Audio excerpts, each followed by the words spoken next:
Chapter 603. This was an invitation. Long Qi was stunned at first, but before he could react, He Guang's elbow had already pressed against his waist. Although he didn't speak, the meaning was already very obvious, that is, there is such a good thing, you should quickly agree. Of course this was a good thing. This meant that Luan Shaochen needed Long Qi to unite the hearts of the nobles. This was equivalent to working for the mercenaries. If anyone dared to disrespect Long Qi, it would not only be disrespecting Long Qi, but it would also be disrespecting the Lao's government and the mercenaries. The result would be obvious. In fact, Long Qi was not very old, just over 50 years old. He could still continue to shine.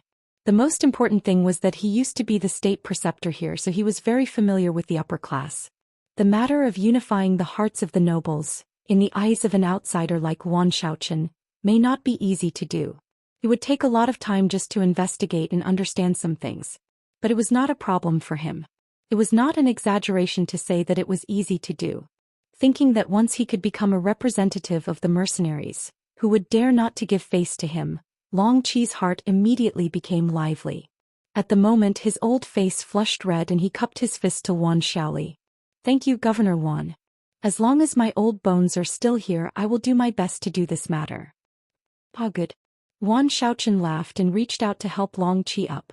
This was also an unexpected surprise. With Long Qi as the vanguard, many things will be much smoother. At least he knew who could be friends and who could be enemies. It was okay to be generous to friends. But to enemies there was only one word: kill. Kill until they were terrified, kill until they were afraid, and if it still didn't work, then kill until they were all dead. Anyway, the lives of the foreigners were never the first. After greeting Long Qi, Luan Shaochen's gaze fell on Nongxi again. The Sorangan family is a famous business family. This governor has also heard of it. You are very business-minded and capable. Your business channels are also perfect, which is admirable. I don't dare. Nongxi saw that Long Qi had already leaned over, and his face was already full of envy. But he knew that such a good thing had nothing to do with him. Not for anything else, just because they were businessmen. Businessmen could not be too political. Otherwise, if they wanted to do business in other countries to make money, they would be ostracized. That would be a great loss. Luan Shaochen did not have the intention to rope him in. The development of Laos could not be done without businessmen. But that didn't mean that he couldn't live without a single merchant. Could it be that he, Butcher Zhang, would be able to eat a pig with hair if he left? As they spoke, they arrived at the banquet hall. Luan Shaochen naturally sat at the head of the table. He Guang sat on the left, Long Qi sat on the right, and Nongxi sat on the opposite side. Wine and dishes were served, followed by a toast. After 3 rounds of wine and 5 dishes, everyone was almost done eating. Next, it was time to get down to business. Nongxi gave full play to his potential as a businessman. He told the story of Sorangan clan's encounter on the Mekong River as if it was a story. He didn't add anything, nor did he add any personal opinions. He knew that such a big event couldn't be exaggerated at all. Otherwise it would easily backfire. Luan Shaochen listened very carefully. Even when Nongxi finished talking, he did not express his opinion at the first moment. On the other hand, He Guang, who was sitting on the left, reprimanded General Hun Sen's behavior. It seemed that he did it deliberately. After all, he was now a mercenary. Of course he had to stand on the right side. Hun Sen, what's his background and identity? Luan Shaochen wanted to know more about the situation, so he looked at the 3 people. "Let me answer that," Long Qi said. He had always wanted to perform well. As a former state preceptor, he was very familiar with the situation of the surrounding countries. It was not an exaggeration to say that he knew everything. From Long Qi, Luan Shaochen learned more about Hun. Senator Hun Sen was one of the important military representatives of the Golden Bian dynasty. His position in the army was second only to General De En. Although they were both generals, Hun Sen and De En were quite different. General De En would treat his soldiers with sincerity. Unless it was necessary, he would not be too cruel to his soldiers. If possible, he would try his best to give his soldiers some opportunities to improve themselves. Hun Sen was different. This person was ruthless and extremely greedy. He even dared to embezzle the pay of his soldiers, which caused many people to be dissatisfied with him. However, this person was very good to those who were stronger than him. He would give gifts during festivals, which made him a good impression in the eyes of the higher-ups of the Golden Bian Kingdom. Even King Boromir had a good impression of him. Could be said that he was a typical example of flattering the superior and bullying the inferior. There were too many people who had received benefits from him, so it was difficult to touch him. After Long Qi introduced the situation one by one, he finally added some of his own thoughts. As far as this old man knows, although this person is ruthless, he is still very discerning when doing things. He is very clear about who can be offended and who can't be offended. This time he suddenly attacked the Sorengon family, which is different from his usual behavior. It is really unreasonable. What Long Qi meant was that the Sorengon family was a part of Lao province and had a good relationship with Den in the Golden Bian Kingdom. Logically speaking, Hunsun should not have any thoughts of attacking them. Could it be that he was blinded by greed and dared to rob money for money? Long Qi could not be blamed for having such thoughts. This matter was not done by Hun's senator, it was done by Yonk with Yang Chendong's consent. The reason why Hunsun was chosen was that this person was very greedy and was very famous. If he was not the scapegoat, who else could it be? Of course, Yuan Shaochen would not delve into the reason. He only knew that the citizens and merchants of Lao province had been persecuted. As the governor of the province, he had to seek justice. Otherwise, an official who only knew how to be unruly in his own home would not be respected. After seriously understanding the matter, Yuan Shaochen's eyes fell on Nong Si, wanting to hear his opinion. Nong Si knew that it was time for him to express his opinion, so he told Long Qi his plan. Governor Luan, I have arranged for someone to go to the Golden Bian Kingdom and ask Hunsun to return the stolen money. I also sent someone to plead with General Dun, hoping that he can put some pressure on Hun Sr. That's it. Yuan Shaochen looked at Nong Si for a long time and realized that Nong Si had finished speaking. He looked at him with some dissatisfaction. Yes, that's it. Nong Si nodded with a puzzled face. He thought to himself, isn't it enough? It's already good enough to recover the lost money. As for the people who were killed, they can only blame themselves for their bad luck. That's not enough.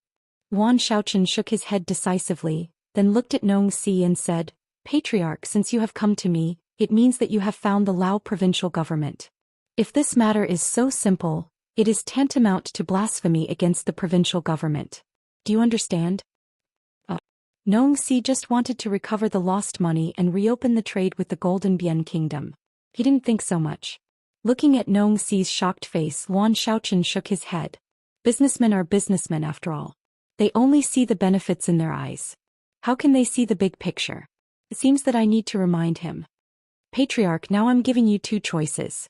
First, pretend that you didn't report this matter to the provincial government, and we didn't receive your request. You can deal with it yourself. Whether you suffer a loss or gain, it's your family's business. Second, report this matter to the provincial government and ask them to hand over the murderer, compensate for the loss, and make a public apology and guarantee that this kind of thing won't happen again. As for whether they will agree or not, we will communicate with them. If they are really arrogant and don't put the citizens and businessmen of Lao in their eyes, then we will have to teach them a lesson. Teach them a lesson. He Guang heard it clearly.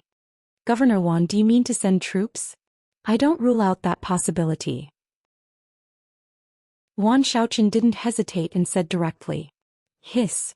Whether it was He Guang, Long Qi or Nong Si, when they heard that Yuan Shaochen didn't rule out the possibility of sending troops, they couldn't help but suck in a breath of cold air.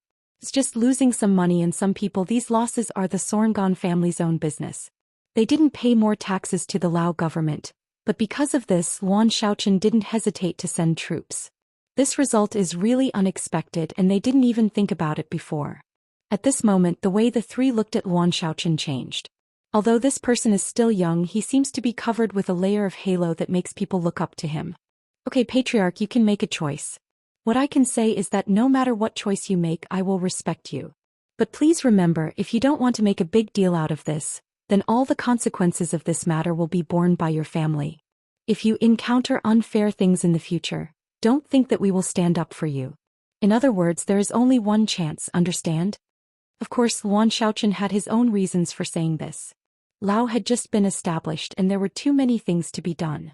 It was not the right time to start a war. It would be best if they could avoid it. However, if the Sorengon family were to request the government, it would be a different story. If they were to ignore the request, it would be a disheartening blow to the hearts of the people, which would be detrimental to the establishment of a united Lao province. Chapter 604. For the sake of the people, for a better and more united Laos, even if the time was not right, he dared to fight. Because he believed in the sixth young master and the mercenary army. As for giving Nong Si only one chance to choose, it was because a government could not be controlled by businessmen. Today you want to do this, tomorrow you want to do something else. Do you think the government is run by you alone? Now he had to make a decision to stop this kind of thing from happening again. Wan Xiaochen stated the conditions and it was Nong Si's turn to think about it. This was a serious matter and it might even involve the mercenary army. He had to be careful. Wan Xiaochen did not intend to urge him. Instead he chatted with He Guang and Long Qi about the rich families in Laos. The casual conversation also allowed him to know more about the country, especially about some of the hidden nobles. He got first-hand information about what kind of people they were and what they liked. As for Nong Si, his forehead was covered with layers of cold sweat. He really couldn't make this decision. He wanted to ask if he could go back and think about it, but he thought about Wan Xiaochen's identity. This time he took the initiative to ask for help. How could he be given time to think about it? However, if he really sent the army for a few 100,000 taels of silver, it would be a bit of a joke. But if he did not ask Wan Xiaochen, would Hun Sen let him go? He had already robbed him once and he had already offended him. He was afraid that there would not be a second time. Increase the protection of the caravan? What a joke.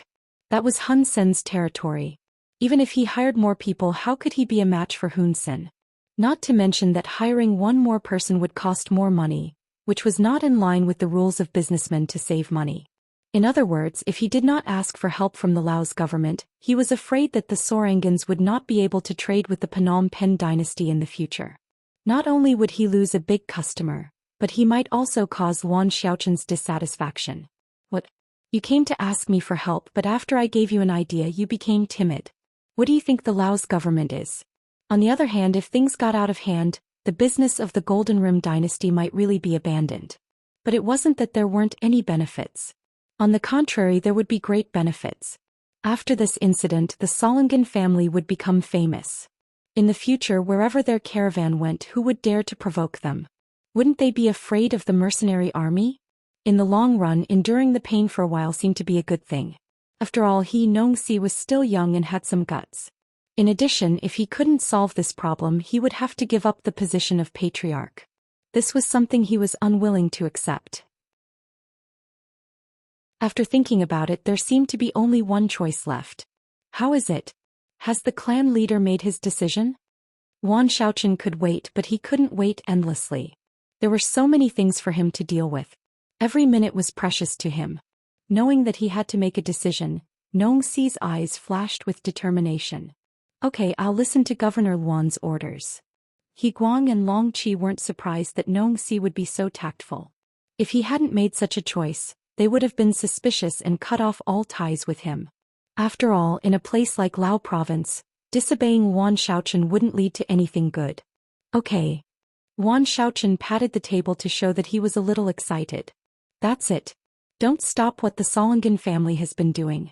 Once the Golden Rim dynasty gives a result that is not satisfactory, you report it to Yang Pao. After everyone knows about it through the World Knowledge Tea House, it's time for our government to step in. Wan Xiaochen didn't intend to directly put pressure on the Golden Rim dynasty. He even used the excuse of sending troops. At this stage, the main focus of the provincial government was still on economic development. If he really did this, it was inevitable that he would encounter some opposition. Although with his identity and relationship with Yang Chendong, he could make his words carry weight. After all, they were all working together. It was better not to fall out with him if it was possible. If this matter was reported to Yang Bao and the whole world knew about it, then even if it was for the sake of dignity and face, they could only fight. Only the people in the government would not say anything else. Only when the people's hearts were united could they do great things. Wan Xiaochen made a plan according to his thoughts. After an hour, he left He Mansion in a low-key manner. Unless he had arranged to spy here before, otherwise he would not know that Governor Luan had visited He's mansion at night. When Yang Chendong received the information from the Security Bureau that Wan Xiaochen had visited He Mansion at night and met with Long Qi and Nong Si secretly, the corners of his mouth curled up. No, Governor Luan knows when to advance and when to retreat. It's good that he knows to keep a low profile before things are settled. But if that's the case, I think we have to speed up our actions. Looking at the vast dense forest in front of him, he issued a military order: speed up the march and gather at the designated place. The capital of the Golden Rim dynasty was Golden Rim City. The people sent by the Solongans finally arrived.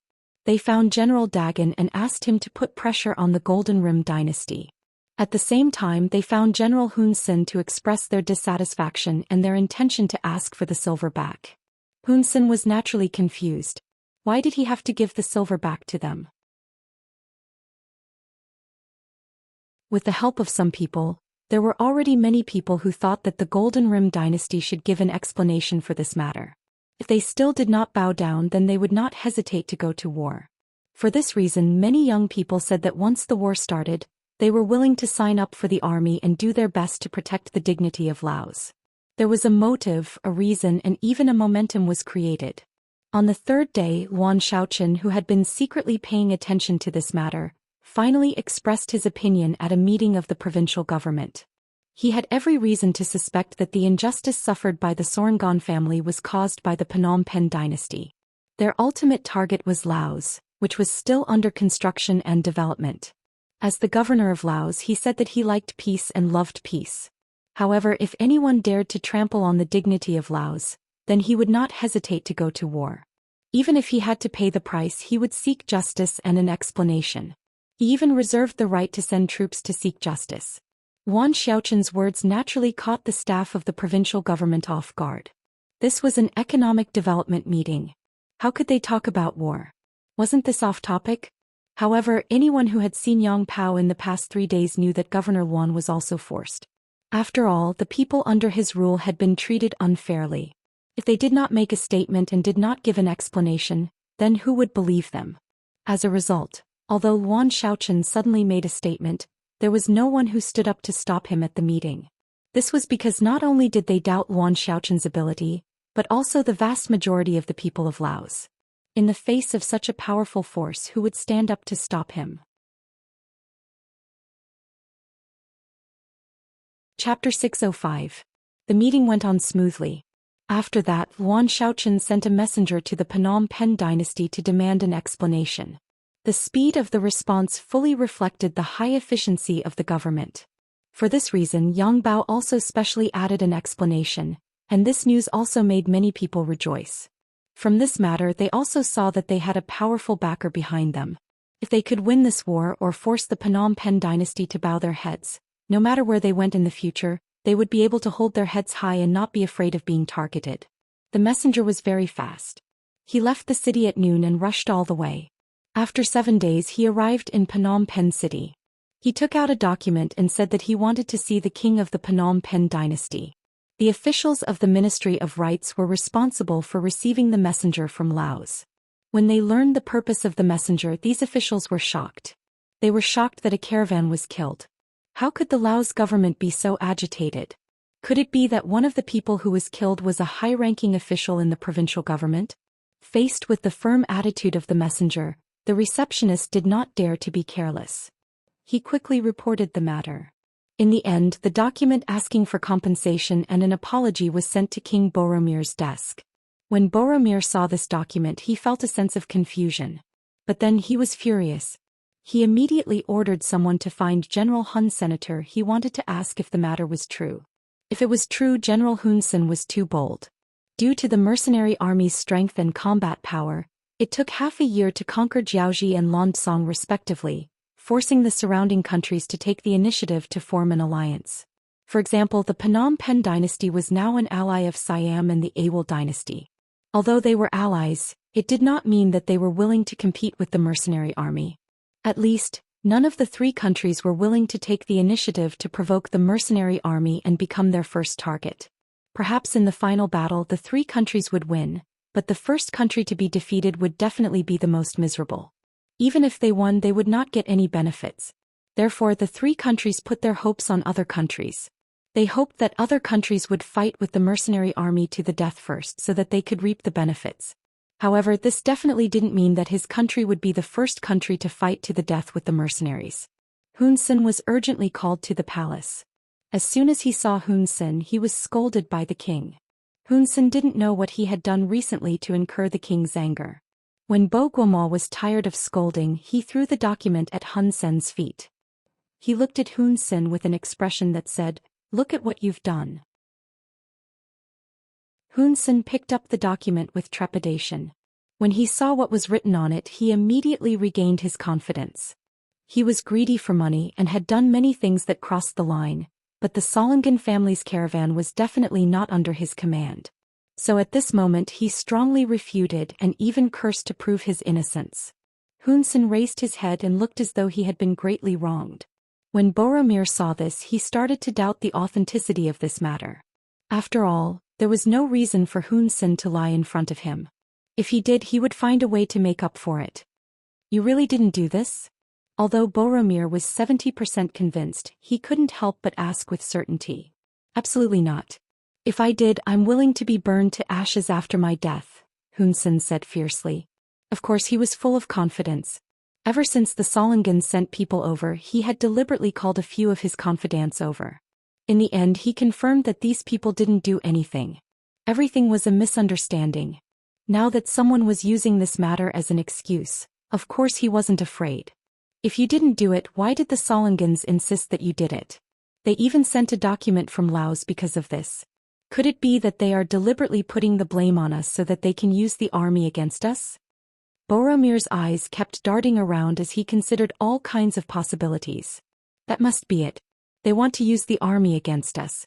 Your Majesty, the mercenaries are very ambitious. This is the reason they are looking for.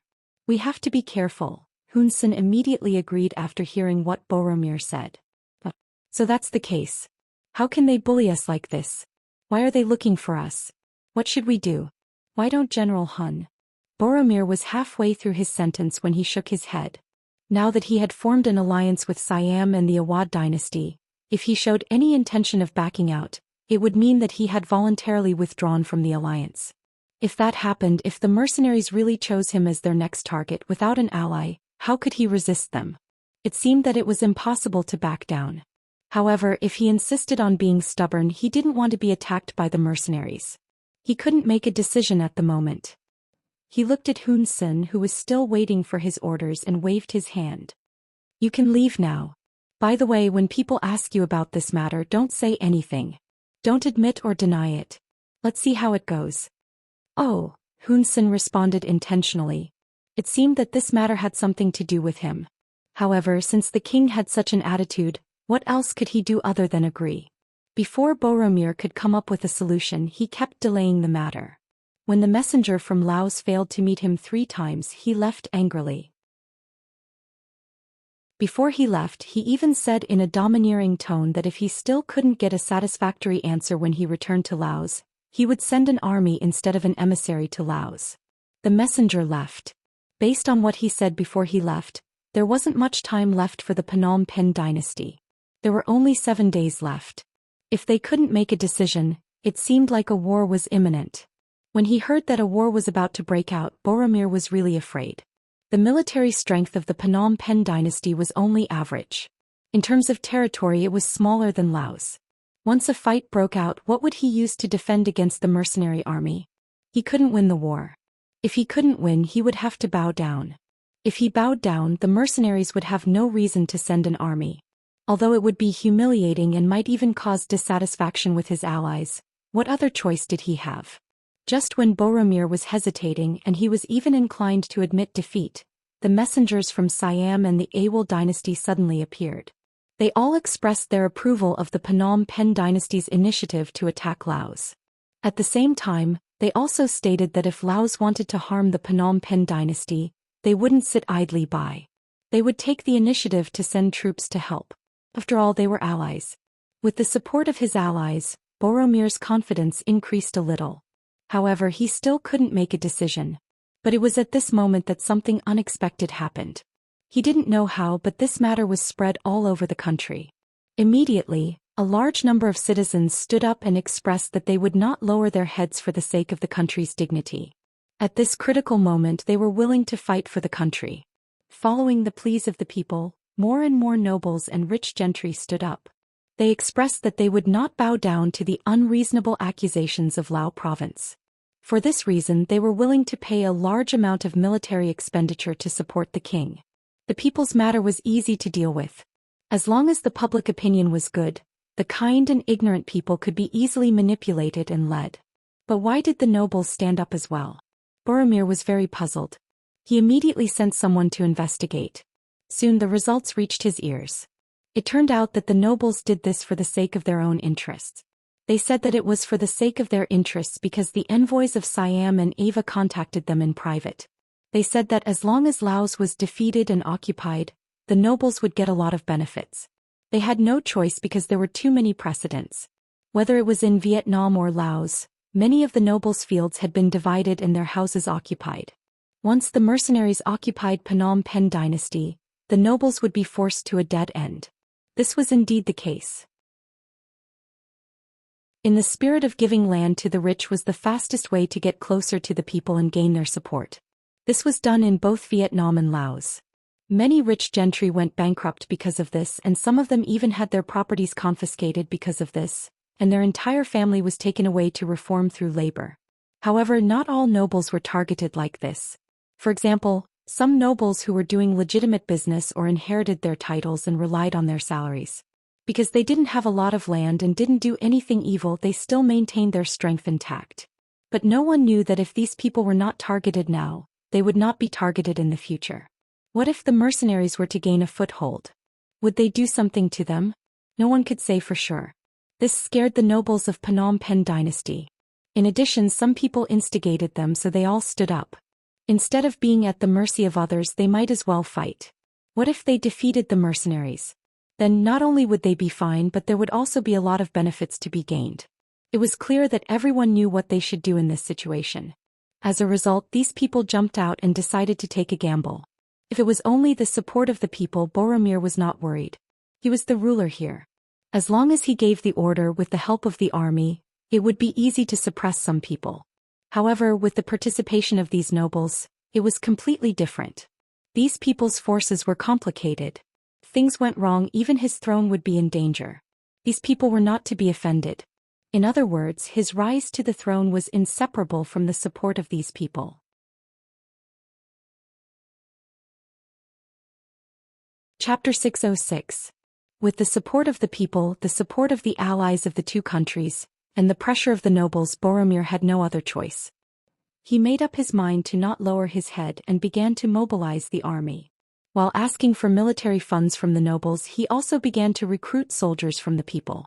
There was no such thing as an airtight secret, not to mention that the Golden Bien dynasty had no intention of hiding their actions. Just as the emissary returned to Wanxiang City, new news came.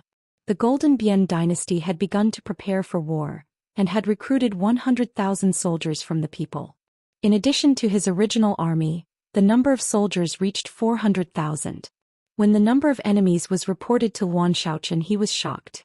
His first reaction was to ask his subordinate, the sixth young master, where was he? When he found out that the sixth young master had returned to Wanxiang City and was in the original Lansong Palace, Luan Shaochen put down everything in his hands and rushed to the palace. Now that things had gotten out of hand, he could not hold it in anymore. He urgently needed the support of the sixth young master. Yang Chendong returned to Wanxiang City the night before yesterday. As the saying goes, leaving the city without a sound, returning without a sound. He returned after arranging everything. After being busy for a while, he came back and had a good sleep. When he woke up, Yang Chendong began to stroll around the palace. As he walked around, he clicked his tongue and sighed, "These bastards really know how to enjoy life. The country isn't very big and there are still many people who can't afford to eat. Their palaces are bigger and more luxurious than the other. How many people's hard-earned money is this? Young master, the palace in Crimson City is better than here." Hearing Yang Chendong's sigh, Tiger's Mane thought that the sixth young master was mentally unbalanced, and wanted to comfort him. "I know." Yang Chendong nodded, then looked at Tiger's Mane as if he was looking at an idiot. This immediately attracted Beta Persei's laughter from the other side. Knowing that he was being laughed at by Beta Persei and seen as an idiot by the sixth young master, Tiger's Mane was a little unconvinced. He wanted to explain, but Yang Chendong spoke first. "The young master thought that it would be a waste to have such a big palace here. Why don't we make good use of it? Why is there no one living here? The young master can live here. In the future he will have a palace in every province he goes to. How great would that be? Tiger's mane seemed to be dissatisfied with the contempt and took the initiative to speak. What? In your eyes, the young master is a person who likes to be extravagant and wasteful? After rolling his eyes again, Yang Chendong did not give Tiger's mane a chance to speak. Instead he said as if he had made some kind of decision, I think we can move the business street to the palace. This way not only will the business area be bigger, but doing business in the palace will also attract more curious people. That way we can earn more money, right? If they really did business in the palace they could really attract more merchants. Think about it, because of the difference in levels, although merchants were rich, their social status was not high. Most of them did not have the opportunity to enter the palace. If there really was such an opportunity, there would definitely be merchants who had not established business relations with the Yang family who would want to take a look. As long as they came with the variety of products and novelty of the Yang family's business, there was no need to worry that those people would not take out money to buy the goods. Wouldn't that increase the speed of earning money? In terms of earning money, the trading company of the outer skies was not inferior to the fighting strength of the mercenaries. Especially the novelty of the products and the variety of products. No matter where they were, these products would be crazily fought over. However, Yang Chendong was still not satisfied. There were too many things that needed to be spent on the Xianxia. For example, high salaries. Currently, the officials of Vietnam and Laos were receiving high salaries, which were even higher than the tax revenue of these two provinces. If they wanted to reach the same level, they would need to develop for a period of time. And if they wanted to achieve the goal of earning money, they would have to wait for a few more years. In addition, the basic construction of the two provinces, such as building roads and houses, used reinforced concrete, which was the toughest and most useful material. The investment required was astronomical. This was Yang Chendong. If it was someone else, they would only be able to dream about it and would not be able to use it in reality. Although the development of Crimson City was going well and it already had a strong ability to earn money, every time a ship was shipped, it was equivalent to countless gold and silver being thrown into one's pocket. However, just relying on the ability to produce blood here was not good for long-term development. Moreover, the military factories, power plants, shipyards, and so on were also extremely costly. Sometimes, in order to succeed in a research project, one would have to fork out an unimaginable amount of money. Yang Chendong did not want to place all the pressure on Crimson City. He wanted the businesses in Vietnam and Laos to become more developed and larger. Only then would they be able to produce enough hematopoietic products and sell their own products. However, the scale of the business street was still too small. The number of merchants it could receive was limited, and the amount of goods it could store was also limited. Therefore he set his sights on the uninhabited palace. Governor Luan is here. Beta Persei's sharp eyes had already seen Wan Xiaochen approaching from afar and reminded him in a low voice. Haha, little Governor Luan is here. Yang Chendong returned to reality from his contemplation and turned around to laugh. The title of Little Governor Luan was first called by Yang Chendong, so Tiger's Mane and the others often called him that in private. Because of habit, sometimes when they met in person they would still call him that. This caused Wan Xiaochen to be dissatisfied, but he could not say anything. After all, this was Yang Chendong's love for him. Adding the word little in front of the governor's name, would it really not affect his prestige? The sixth young master. Although he was displeased with the word little in his heart, he did not dare to show the slightest dissatisfaction in front of Yang Chendong. He even knew in his heart that adding the word little meant that Yang Chendong treated him as one of his own. If you don't believe me, go and look at the others. Who else had the word little in front of their official title? He should be happy that he was the only one who received this honor. Come, you came at the right time. Yang Chendong stretched out his hand and pulled Wan Xiaochen's arm, then pointed to the palace in front of him and said, "What do you think about making this place into a place where business is concentrated?" Here. Wan Xiaochen was also shocked by Yang Chendong's words. He instinctively wanted to say the same thing as Tiger's Mane. This was the place where the sixth young master came to rest. It was equivalent to the emperor's side palace. Was he really willing to use it for business? Here. Yang Chendong did not care what Wan Xiaochen thought. Instead he said to himself, usually no one lives here. Instead we have to arrange for people to guard and clean here. Simply too wasteful. If he could take it out and make good use of it, wouldn't he be able to use it to attract more merchants to come here? Don't you think this is a good idea? Of course it's a good idea, Wan Xiaoqian said with certainty in his heart. As the situation in Laos became more and more stable, more and more businessmen came to get goods. He was worried that the original business street was a little too small. But if he wanted to expand, he would need to invest a lot of money, which made him a little distressed. If the palace could be used, not only would it solve the problem of investment, it could also expand the commercial street, store more goods, satisfy the needs of more people, earn more money and get more business tax. No matter how one looked at it, it was a good thing. Although he thought so in his heart, Wan Xiaoqian still asked a question. If this place is changed into a business district, where will the sixth young master live here in the future? Just leave aside palace. The area of this palace is too large. I can't live alone. Yang Qindong answered casually. Obviously he had just thought about this problem and made a decision. That's also possible. Wan Xiaoqian nodded. He could only say that it was possible. He could not say that it would definitely work or not. This was where he was smart. The palace was equivalent to Yang Qindong's private property. He could decide how to deal with it. Other people did not have such power, even if he might be Yang Qindong's brother-in-law in the future. Otherwise, if other people knew that he was the one who wanted to use the palace, and then the sixth young master agreed, who knew if it would cause some bootlickers to be unhappy. It was even possible to cause a group of people to attack him because of this. As the territory controlled by Yang Qindong grew larger and larger, and as the strength of the mercenaries continued to expand, no one thought that the sixth young master would be limited to being a loyal duke. Not to mention a duke, it was very normal for him to be called a king and an emperor in the future.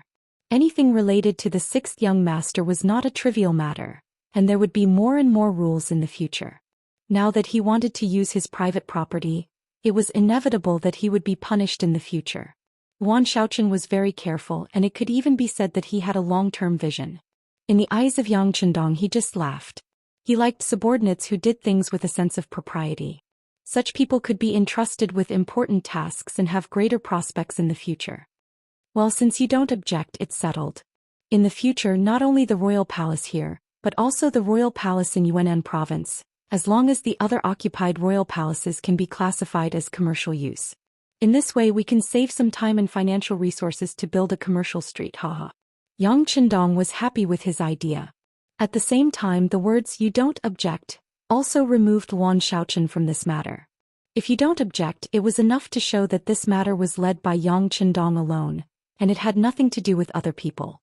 If there were any problems in the future, naturally they would not be able to find other people.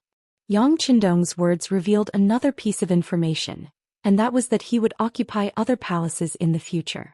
This also shocked Wan Xiaoqian, and he took the opportunity to tell the person in charge of Yang Qindong. The sixth young master, there are some problems now, and it started with a business family called Solingen.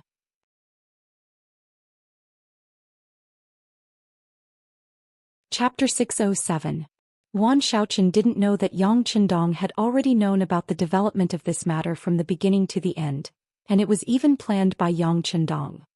He was just fulfilling his duty as a governor and reported the matter truthfully. Yang Qindong did not intend to interrupt Wan Xiaoqian. Instead, he listened to the report very carefully. From time to time he would frown and nod.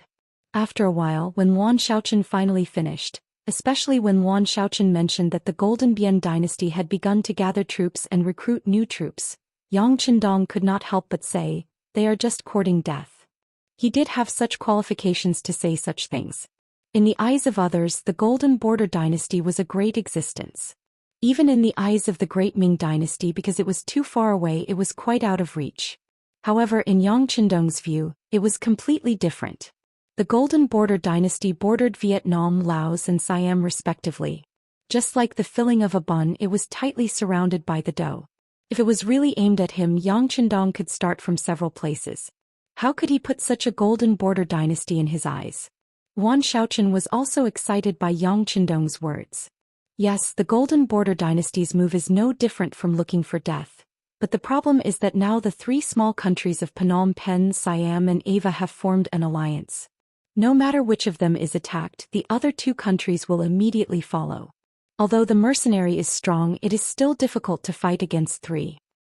You're right, But let me ask you, is the Sorngon family a citizen of Laos? Yang Qindong asked. Of course. In this regard, Luan Shaochen gave the answer without hesitation. Well, if they are citizens of Laos, then they are bullied. As the masters, how can we just sit back and do nothing? This will not only lose the hearts of the people, but it will also make others think that we are easy to bully. This must never happen. So if anyone provokes us, there is only one word: beat them. Beat them until they feel pain, beat them until they are afraid, beat them until they are obedient in the future. If we don't even have this bit of courage, then what's the difference between us and other small countries?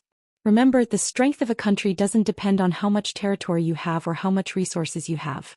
It depends on whether your citizens have their own status and whether they can gain the respect of others. Do you understand? This was equivalent to Yang Qindong giving Luan Shaochen a lesson. The latter listened attentively, and in the end his eyes lit up. Sixth young master, I understand. Well, if you understand, then do what you should do. Let me, the young master, finish the war in the Golden Bian dynasty. Yang Qindong said confidently. To others, this war was a little sudden, but to him, he had been preparing for it for 4 months, and everything that needed to be arranged had been arranged. Luan Shaochen left with a happy face. Since the sixth young master said that he would be in charge of the war, he only needed to do the logistics work well. Of course, the economic development of Laos could not be stopped. On the contrary, the huge Lansong Palace could be used, and he could use more goods to launch a larger economic trade. After Luan Shaochen returned to the provincial government, he did not mention anything about the war. Instead, he announced the decision to move the commercial street to the palace and increase the economic trade development. As soon as the news came out, everyone who heard it was shocked and confused. What happened? Could it be that the mercenaries were afraid of the Golden Bian dynasty? Then they wanted to use the increased economic trade share to attract everyone's attention. It made sense. Although the mercenaries had the most advanced firearms, their foundation was too weak. Plus, they had just conquered Vietnam and Laos, so they should be weak. Even in the face of the Golden Bian dynasty's provocation, they had to suppress it first. When the Patriarch of Solingen heard the news, he immediately panicked. What did this mean? Did Governor Luan shrink back? He had created enough public opinion, and now many business families were waiting to see the result. If things were to end like this, it would be very awkward for the party involved. Not only would the family's business reach be unable to reach the Golden Bian dynasty, but the other countries would also vigorously attack them. After all, this matter seemed to be caused by them first. It was just a business family. If they suffered a loss in a foreign country, they could just admit it and then use more money and more sincerity to build relationships. But they still wanted to kidnap the mercenaries and the Laos government and use administrative pressure to solve everything. If they succeeded, others would look up to them and it would be normal for them to give the green light. But now the Laos government did not care about them. Without their backing, the Solingen family would naturally be hated by everyone. Nong Si's face was full of panic. This was not only because he could no longer be the patriarch, but also because the entire Solingen family was about to collapse under the heavy pressure. If that really happened, he would become the sinner of the family, and be engraved on the list of shame forever. Nong Si could not sit still and wait for death. He got on the carriage and went straight to the Long residence. He wanted to ask Zhou Xian about it. In fact, with his status, he could not get in touch with any of the higher-ups in Laos. The only person he could get in touch with was his family's business partner. Long Qi was also shocked by the sudden news from the provincial government. Previously, Luan Shaochen had solemnly vowed that as long as they exposed the matter and made it known to everyone, the provincial government would not sit by and do nothing. But now the wind had suddenly changed. What was going on? What happened in the middle of it all? By the time Nong Si arrived at the Long residence, Long Qi had already sent someone to the He residence. He wanted to see if he could meet with General He Guang. If he could see General He Guang, it meant that things were not too bad. Otherwise, things would be troublesome. Recently, he had been using the provincial government's name to contact the nobles in Laos, and he had seen some results. But if he were to be abandoned this time, then all his previous efforts would be for naught. Long Qi himself would also become the object of everyone's disdain. He was afraid that in the future, other than staying obediently in the mansion, he would not be able to do anything else, and no one would be willing to believe in him. Don't worry, don't worry. Long Qi saw Nong Si in front of him sweating profusely. He comforted him, and at the same time he was comforting himself. I think Governor Luan is a responsible person. He won't abandon us like this. But he's still too young. Young people are always impulsive. Nong Si said in disbelief. I've already sent someone to see General He Guang. Let's see if he's willing to see us first. Long Qi was also affected by this sentence, but at this moment he could only hold on to a glimmer of hope and hope that good news would come. After what seemed like 2 hours, it felt like a year had passed. Finally, the person he sent out came back with a message from He Guang. Don't panic. Everything is under control. Just wait and see the results. This was the message from He Guang. Although Long Qi could not understand it, when he learned that the person he sent not only entered the He residence, but also met with General He Guang, he felt relieved. Since He Guang was willing to see his people, it meant that things were not that bad and there was still hope. No matter how Long Qi comforted himself, many people had already begun to laugh at him. Suddenly the pressure increased. Whether it was Long Qi or the Solangan family, they were now in a deep crisis. The envoys who had been keeping an eye on the Lao government, especially the governor Luan Xiaochen, were secretly celebrating. In view of Luan Xiaochen's strong statement, they were all ready to fight with the mercenaries. But who would have thought that it was all bark and no bite? It seemed that things were not going to end well. This inevitably made some people sigh that the mercenaries were just SOSO. After 5 days, the influence became worse and worse. The nobles who stayed in Lao province also began to increase their communication. From time to time, they would spread rumors that they were not optimistic about the future of Lao province. These nobles no longer had any power, but over the years, they had spread their influence deep into various industries. These nobles were not very good at accomplishing things, but they were very good at causing trouble. Under their influence, the volume of goods sold in the commercial street was greatly affected.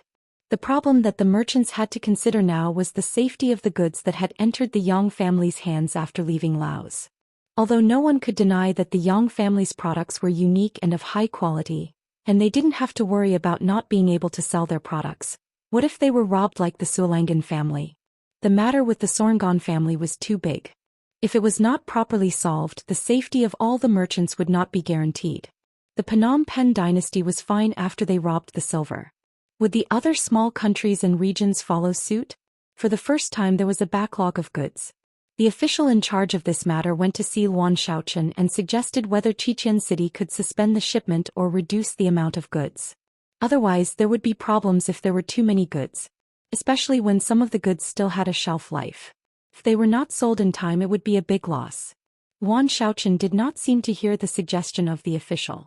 Not only that, he also sent people to Xianxia city in the name of the governor to rush the goods.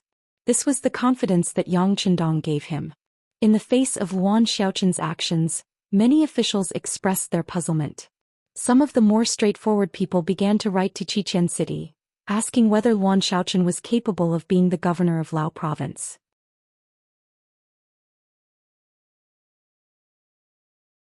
Chapter 608. The situation in Lao province began to change. The criticism of Governor Luan Xiaochen was getting louder by the day. Yang Chendong, who recommended Luan Xiaochen, did not say anything at this time, which made many officials puzzled. They even went to the palace in groups of 3 to 5 to meet the 6th young master and express their opinions. But no one was approved. In fact, Yang Chendong was no longer in Wanxiang city, let alone Lao province. How could he meet his subordinates? No one knew that the 6th young master had appeared in front of Shangding city, which was beside the Mekong River. Since things started here, let's start our attack from here. Yang Chendong sighed and looked at Shangding city, which was 5 miles away. He raised his arm gently and then put it down. Beside him, countless Lung Feng and auxiliary soldiers rushed toward Shangding city. Everything happened without warning. At noon, many soldiers of the Golden Bian dynasty were still basking in the sun on the tower. Suddenly they saw the army green approaching from afar. Their brains short-circuited at the first moment and then came up with an impossible idea. Enemy attack. No one knew who shouted first. Then chaos broke out on the city gate tower. The soldiers began to look for bows and arrows and other long-range weapons. Shangding city, which had been peaceful for many years, was suddenly facing a ferocious beast. It was completely unprepared. Before the Leng Feng arrived, it was already in chaos. Close the city gate and send someone to Jujing City to ask for help. The centurion guarding the city shouted loudly. When he realized that no one listened to him, he simply went downstairs, found a fast horse and rushed out of the city gate on the other side. The centurion's idea was simple. 300 miles behind him, there was a 100,000 army led by General Hun Sen in Jujing City. As long as he sent the message there, it would be a great achievement. It was still the same old saying. The idea was beautiful, but the reality was cruel. Just as the centurion rode out of the city and felt the wind whistling past his ears, he suddenly felt a pain in his chest and fell to the ground with a plop. Due to the inertia, the centurion was sent flying. When he landed on the ground, he was no longer breathing. It turned out that he had been shot in the chest. Since he had suddenly appeared and prepared for such a long time, how could Yang Chendong let the news leak out? When he gave the order to attack, all 4 gates of Shangding City were filled with mercenaries. Before the battle even started, Shangding City was already a dead city. The North City Gate was the main attack, while the other 3 city gates were the main defense. Anyone who rushed out, whether they were dignitaries, soldiers, or ordinary people, was greeted with whistling bullets. With a long spear in hand, who in the world could be his match? However, the sudden news from Laos made Hun Sen hesitate. He did not forget King Boromir's advice before he came. This was the time to show his strength. It would be best if they did not have to fight the mercenaries. After all, when facing the powerful mercenaries, they had no advantage except for the number of troops. Now that an accident had occurred, Laos acted as if nothing had happened.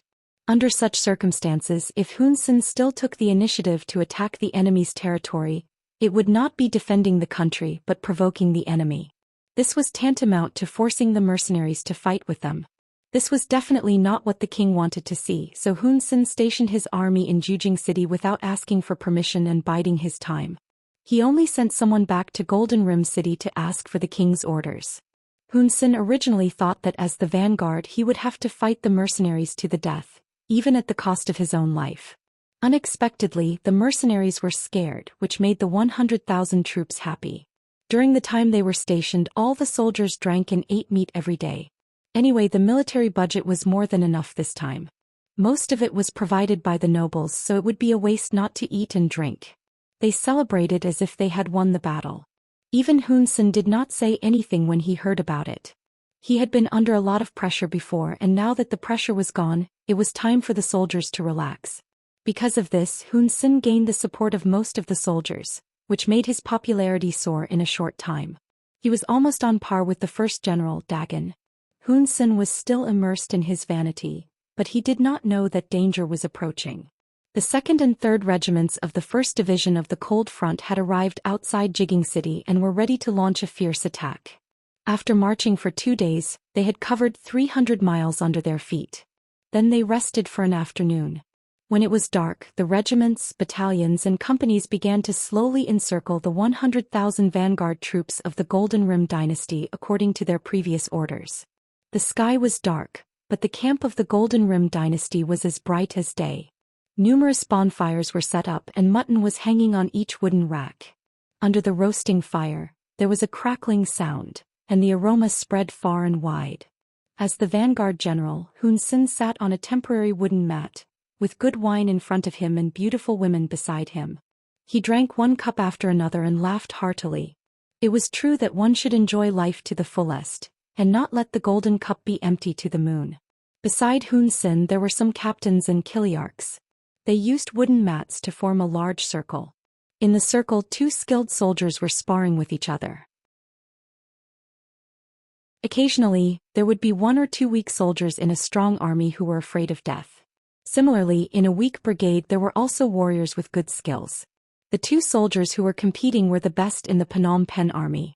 They each displayed what they had learned, and the wonderful performance of their fists on flesh attracted a burst of applause from other soldiers. "Ah, good. You're worthy of being the best in our vanguard.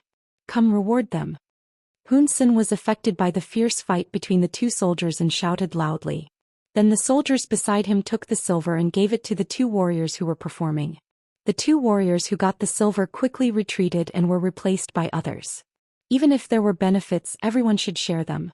The exciting fight here attracted even more soldiers to watch and cheer spontaneously. The aroma of the meat and the lively performance in front of the tent not only attracted the attention of most soldiers, but also many soldiers who were in charge of guarding the perimeter sneaked over. They did not think that this was a violation of military discipline, because they had heard that Laos was scared. They seemed to be afraid of the army of the Golden Rim dynasty, and they were deep in the country. How could the enemy appear here? Almost every soldier had the same idea. The army camp was chaotic and military discipline was useless. This was the army camp of 100,000 soldiers. The night wind was still blowing. A danger that could decide their life and death was slowly approaching. However, not a single one of the 100,000 people was alarmed. They were still drinking, eating, chatting, and talking about things that interested them.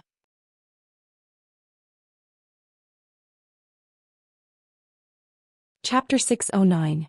Young Master, these enemies are too weak. Our vanguard is 500 meters away from them, but they still haven't discovered us. Tiger's Mane put down the night vision telescope in his hand, shook his head and seemed to be singing a lament for the enemy. An army without a sense of crisis will never be strong. Come on, send out the signal for the general attack.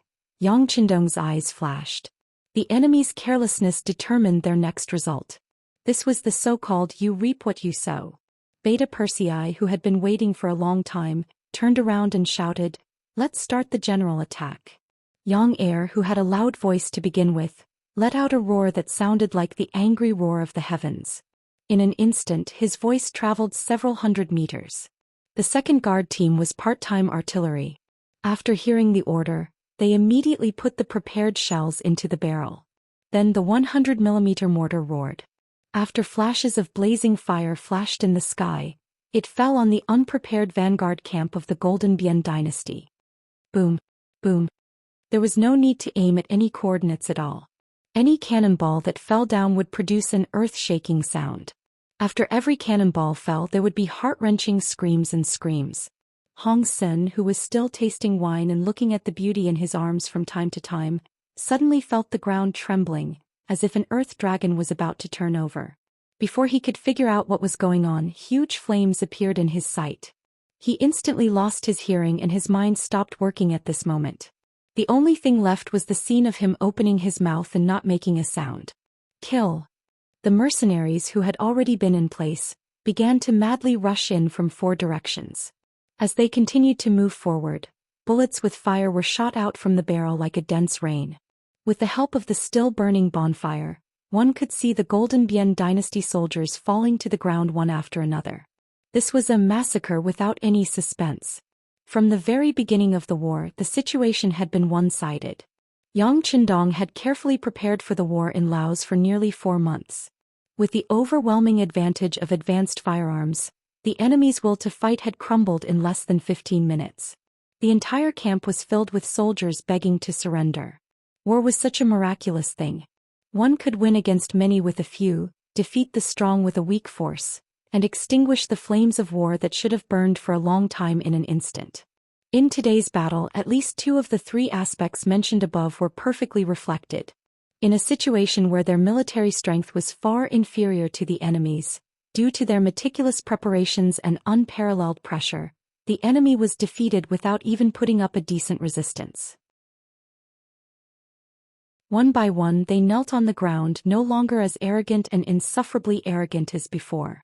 Originally they thought that this battle would last until dawn or even longer.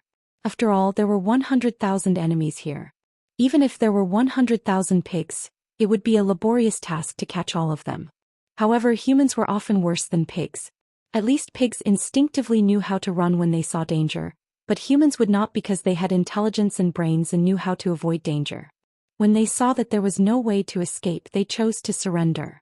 Perhaps for some people, surrendering was shameful. But for the defeated soldiers, it was a very effective way to save their lives. In just over 4 hours, just after midnight, the 100,000 enemy soldiers were completely under the control of the mercenaries. They were all tied up with long ropes that had been prepared beforehand. Then they were tied together like gourds.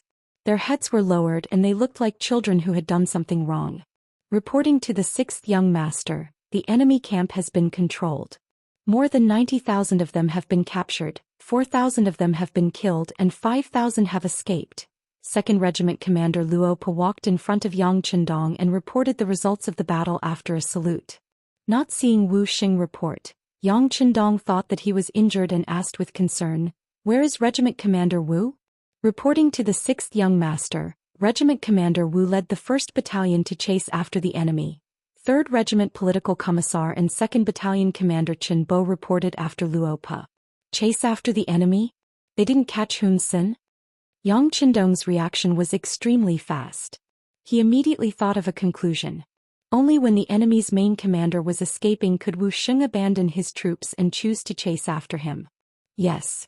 This time it was 2nd Regiment Commander Luo Po who stood up to answer the question.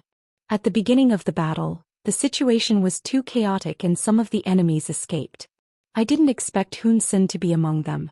6th Young Master, we ask for your forgiveness. 3rd Regiment also asks for forgiveness. Since Wu Xing wasn't around, Political Commissar Qin Bo spoke on his behalf. What are you guilty of? Yang Qindong glared at them. You all have performed very well. It's normal for some of the enemies to escape in the chaos. We have limited manpower and can't defend against them. Besides, didn't Regiment Commander Wu chase after them? Maybe there will be some good news. Just as Yang Qindong finished speaking, a warhorse rushed over from afar. Then he heard Wu Xing's cursing voice. Damn it, your fighting ability is mediocre, but your escaping ability is top-notch. Fine, there's no need to guess. They must have failed to catch him. Sure enough, when Wu Xing passed through the 1st and 2nd line of defense and arrived in front of Yang Qindong, he saluted with a black face. 6th Young Master, your humble servant is incompetent. We didn't catch Hun Sen. Did he really escape? Yang Qindong couldn't help but sigh. A vanguard general couldn't be underestimated. Otherwise, why didn't they catch 90,000 captives? As he escaped. I chased after him with the 1st Battalion and killed more than 300 enemies. We also captured some captives, including Hun Sen's soldiers. They confirmed that he had escaped. Wu Xing reported in a depressed tone. Then Wu Xing straightened his body. 6th Young Master, your humble servant requests to continue the chase with the 1st Battalion. No matter what, we have to kill this enemy general who looked down on us. Wu Xing wasn't just saying. Before the battle, he had made a bet with the 2nd Regiment Commander Luo Pa. To see who could catch Hun Senator. He had never expected that it would end up like this. Well, there's no need to chase him. Besides, he can't run away. It won't be long before we kill our way into Phnom Penh City. At that time we'll see how he can escape. As for now, immediately arrange for someone to send the captives back to Laos. There will be people there to meet you. 90,000 captives, and they're all strong laborers. I think Yu Qian will be very happy to receive them. Yang Qindong laughed. According to the intelligence, the entire Phnom Penh dynasty only had 400,000 soldiers, including 100,000 new soldiers. In one battle they had destroyed a quarter of the enemy's forces. No matter how one looked at it, it was a great victory. Presumably when the news spread out, many people would be blinded. The Battle of Jujing was equivalent to a blow to the Phnom Penh dynasty. It proved that the mercenary regime was sacred and inviolable, but at the same time, it exposed their position. Obviously, it was not realistic to launch a sneak attack next. But even so, Yang Qindong and the mercenaries were still very confident in their abilities. Wasn't the reason why they trained as if their lives depended on it? Wasn't it so that they could perform better on the battlefield? Hun Sen escaped. Relying on the fact that his mount was of a better breed, he ran very fast. He only dismounted when the warhorse started foaming at the mouth. At this time he could already see the walls of the next city, Chuanlong. The mercenaries suddenly appeared in the country and defeated the 100,000 vanguard led by Hun Sen in Jujing. The captives were more than 90,000. After Hun Sen personally confirmed the news, the Chuanlong city guard sent the news to the capital, Phnom Penh City. Along with the news, there was also the fact that Shangding City was breached and 30,000 civilians were slaughtered. This was all spread by the people who were deliberately released by the mercenaries. There was absolutely no question about its reliability. The two news spread one after another in the territory of the Phnom Penh dynasty, causing waves of panic among the people. The mercenaries were too powerful. In just a few days they had conquered 2 cities, killed more than 100,000 people and captured more than 100,000 people. Could the country's army defeat such an opponent? In Phnom Penh City, when the news arrived, it was not only the people who were panicking but also some dignitaries. They knew that the mercenaries were very powerful. After all, this had been proven by the facts. Because of this, they took out their wealth to support the country's army, hoping that they could win the war with a generous reward. But now reality had given them a big slap in the face. Everyone was silent at the same time. They also had doubts in their hearts. Was it right for them to support their country to go to war with the mercenaries? In the palace, the moment King Boromir received the news of the war, he sat there without moving for a long time as if he had been petrified. When he came back to his senses, he cursed. First, he scolded the mercenaries for not playing by the rules. They were clearly trying to keep the peace and were about to admit defeat. However, they suddenly sent out troops and caught them off guard with a sneak attack. Then he scolded Hun Sen for his stupidity and incompetence. Hun Sen's 100,000 troops were completely defeated in less than 4 hours. How was he a vanguard general? He was clearly an idiot. When he thought about how this was caused by this person, he was even more furious. He could not wait to skin this person and pull out his tendons to relieve the hatred in his heart. He had cursed, but the situation would not change because of his curses. What to do next was ultimately up to him, the king. General Dagon, I will give you 150,000 soldiers to guard Chuanlong City. No matter what, you cannot let the mercenaries take a step forward. I will immediately send people to Siam and the Awad dynasty to ask for help. Since we are allies, they can't just stand by and watch us get beaten.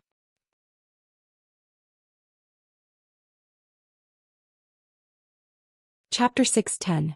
The alliance had become his last hope, and Boromir hoped that they would be willing to fight to the death and send troops to Laos. As long as they made a move, the mercenaries would be attacked from both sides. The mercenaries were likely to retreat.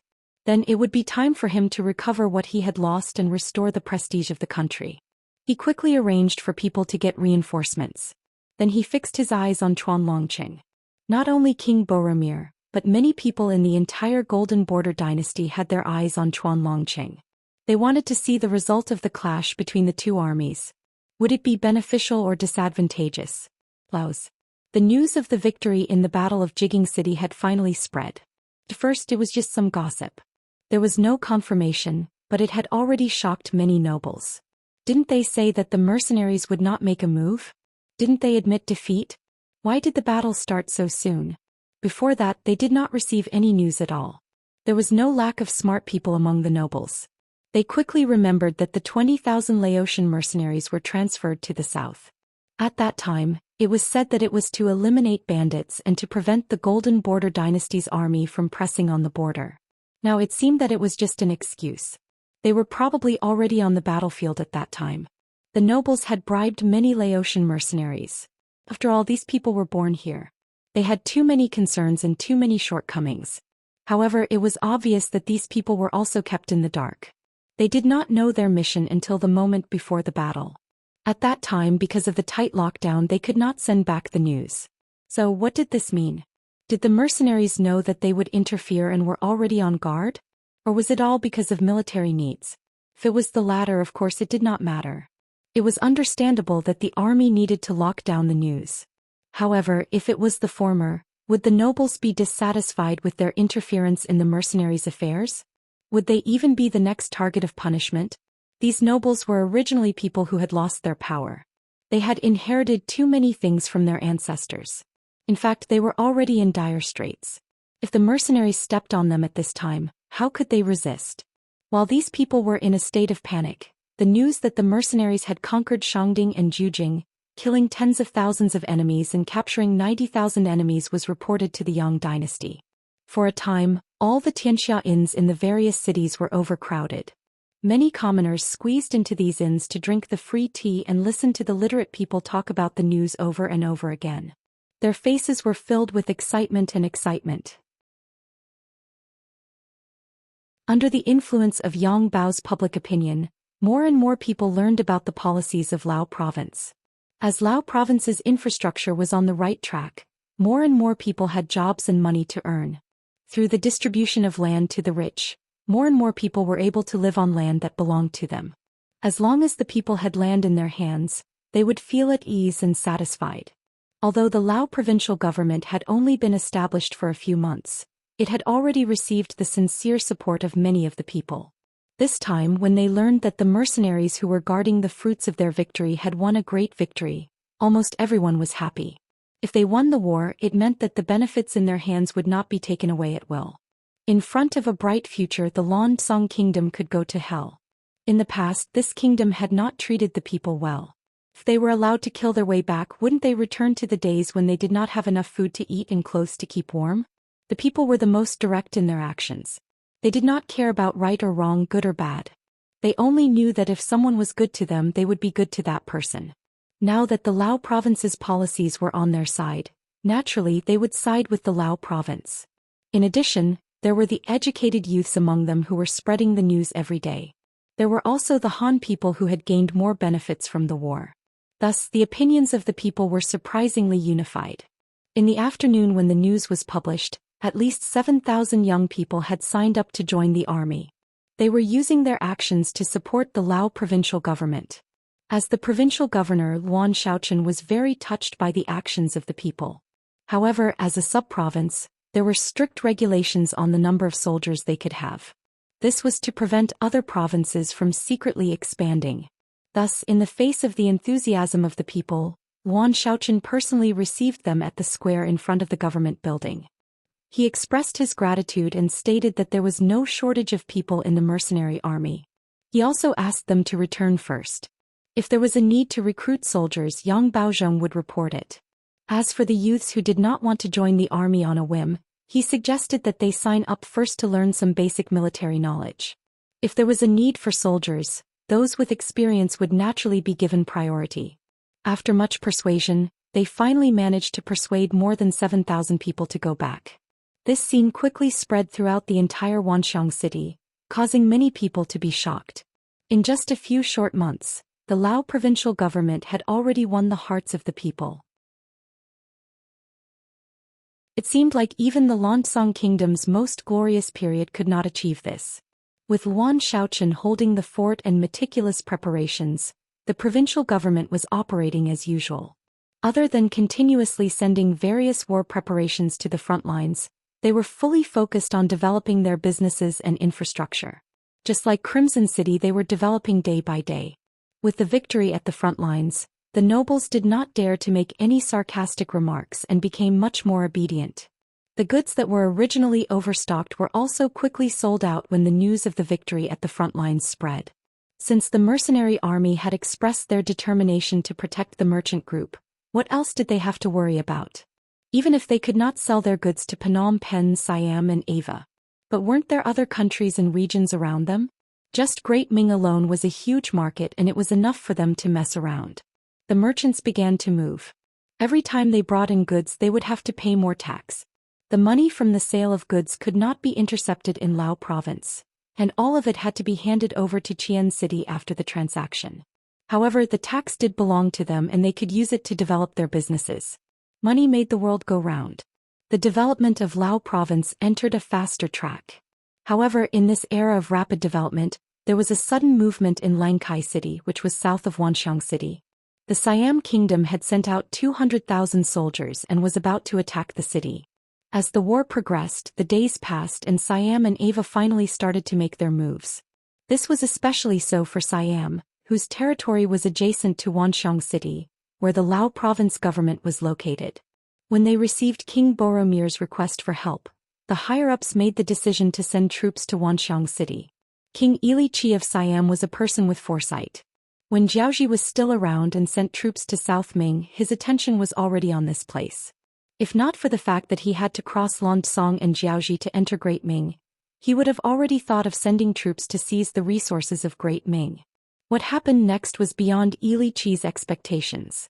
Suddenly, a mercenary army appeared and defeated the seemingly strong Jiaoji. Then the mercenary army took over Lansong and changed its name to Lao Province. This series of actions immediately made him feel nervous. Ili Chi was worried about the powerful military strength of the mercenary army. He was worried that they would use this opportunity to attack him. In all honesty, if he had such a powerful army, he would definitely not be soft-hearted. He would definitely raise his butcher's knife and slash down on the people and regions that he felt deserved it. He believed that he was not the only one who felt this way. The mercenary army would also feel the same way. Originally, he was thinking of how to fight his way out of this chaotic world, expand his territory and create a great empire. However, the unexpected rise of the mercenary army forced him to give up on this idea. Instead, he thought of how to protect himself. This was the reason why Siam, Phnom Penh and Ava formed an alliance. In other words, they felt the danger and huddled together to protect themselves. They were confident that with the alliance of the three countries, they would have considerable strength. Although it was not enough to destroy the mercenary army, it would at least make them feel pressured. What was unexpected was that not long after the alliance was formed, the Sorangon family incident occurred. While Ili Chi was scolding General Hun Sen for his stupidity, he was also paying close attention to the development of the situation. Fortunately, some news came not long after. The mercenary army suddenly stopped mentioning this matter, as if they had admitted defeat. However, why was his heart still unable to calm down? The facts proved that Ili Chi's intuition was right. On the surface, the mercenary army seemed to have admitted defeat. However, they had been gathering their forces secretly and launched an unexpected and swift attack. Not only did they occupy two big cities, but they also directly destroyed the 100,000 troops of the Phnom Penh dynasty. This weakened the strength of the enemy and showed the invincible and powerful side of the mercenary army. Ili Chi admired their actions, but at the same time the pressure increased greatly. Today the mercenary army was targeting the Phnom Penh dynasty. Would they target Siam tomorrow? Instead of letting the mercenary army approach step by step, it was better for them to take the initiative to attack, especially when the mercenary army was confronting the Phnom Penh army. If they suddenly attacked, their chances of winning would be much higher. Once they captured Wanxiang city, not only would they be able to obtain the wealth and various resources in the city, but it would also be tantamount to seizing the mercenary army's escape route. This would greatly relieve the pressure on the Phnom Penh dynasty. As for whether this would lead to the retaliation of the mercenary army, what a joke, they were already enemies. Was there a need to be afraid of such things happening? Siam's unannounced attack caused a wave of panic in Wanxiang city. The nobles who had become obedient began to move again. Some of them even began to secretly contact the special envoy sent by Siam. They seemed to have decided to side with the other party.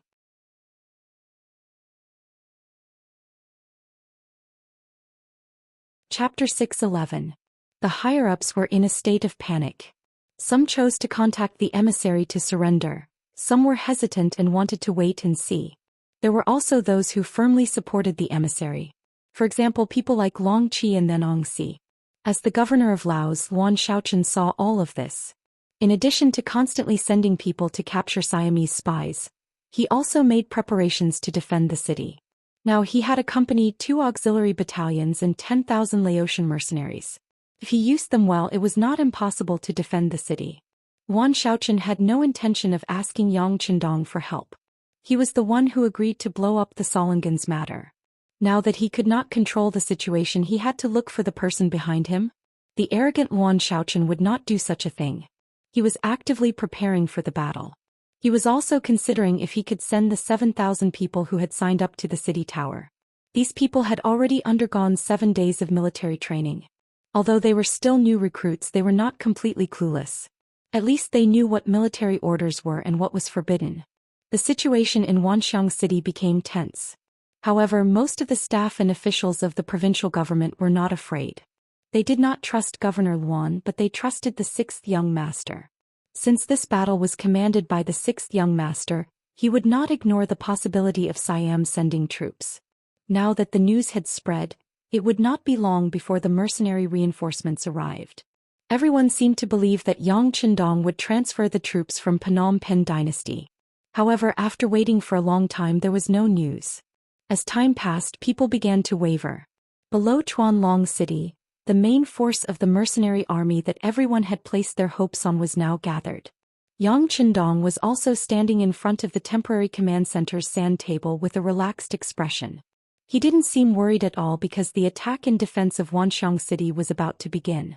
Are all the battalions and companies ready for battle? Yang Qindong retracted his gaze from the sand table and turned around to look at the 2nd Regiment Commander of the Icy Blade Division, 3rd Regiment Commander Wu Sheng, and the Auxiliary Regiment Commander Lu Zhua. Everything is ready. We can attack the city at any time, Luo Pa said excitedly on behalf of the other officers. After he finished speaking, a look of struggle and hesitation appeared on his face, as if he wanted to say something but couldn't. What's wrong? If there's anything you want to say, just say it. How are you hesitating like a regiment commander? Noticing the change in Luo Pa's expression, Yang Qindong stared straight at Luo Pa as though he could see through his thoughts. Yes. Luo Pa straightened his body. 6th Young Master, there's news that the Siam Kingdom has sent their troops to attack Wanxiang City. Is that true? That's not something you need to worry about. You just need to fight this battle well. Even though Yang Qindong knew that the officers were concerned about the overall situation, Yang Qindong still rejected them without hesitation. One had to be single-minded when doing things. On the battlefield, a small mistake could lead to serious consequences. Since that was the case, there was no point in thinking about things that were beyond one's control. Yes. Luo Pa, who was criticized by Yang Qindong, replied with a straight face.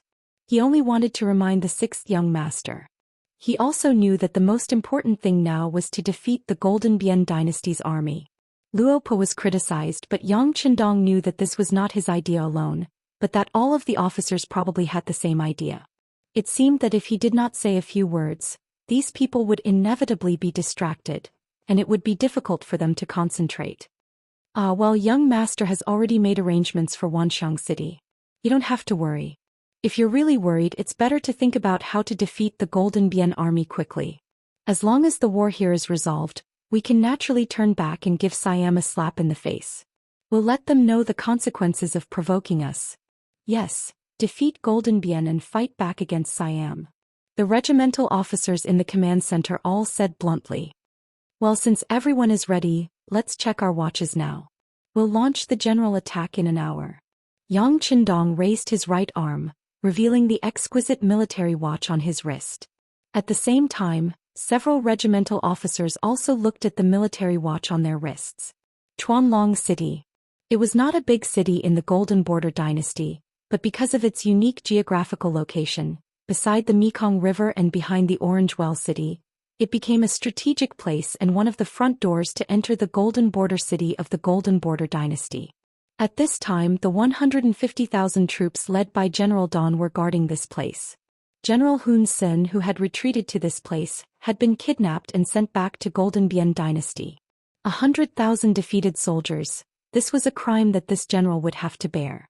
Once Hun Sen was punished, Don's influence and strength in the army would rise to a new level. After all, no one would compete with him and he would be worthy of being the boss. The army entered the city and took over the defense line of the entire city. Dagon also became the boss of the city. After inspecting the defense of the city tower, he returned to his temporary residence and called for a group of singers to sing a song. He crossed his legs and looked very leisurely. He had figured out the situation of the mercenaries these days. At most, there were only about 40,000 people. Their military strength was more than 3 times that of the enemy. With a strong city to defend, what was there to be afraid of? Even if the other party had some advanced firearms and cannons, he was not someone to be trifled with. He had already arranged for an inspection team of 10,000 people. As long as the soldiers did not flee, he was not afraid of the mercenaries with his advantage in numbers. Of course, what gave Don confidence was that Siam had already sent troops. Now he only needed to delay the main force of the mercenaries, and it would be a great victory. Once the allies succeeded, the mercenaries would have no choice but to retreat. Now his mission was to defend Longchuan City, and it would be a victory. The terrain here was very good. The west gate was next to the Mekong River, and the army could not be stationed there.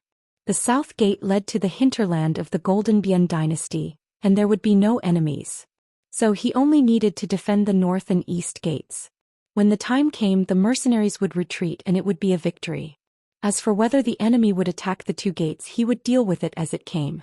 With such a thick city wall and so many soldiers, the enemy could not fly up. Besides, even if they relied on the advantage of the cannons to enter the city, so what? When the 2 sides fought, the power of the cannons would be limited. Then it would be time for the enemy to counterattack with the advantage of numbers.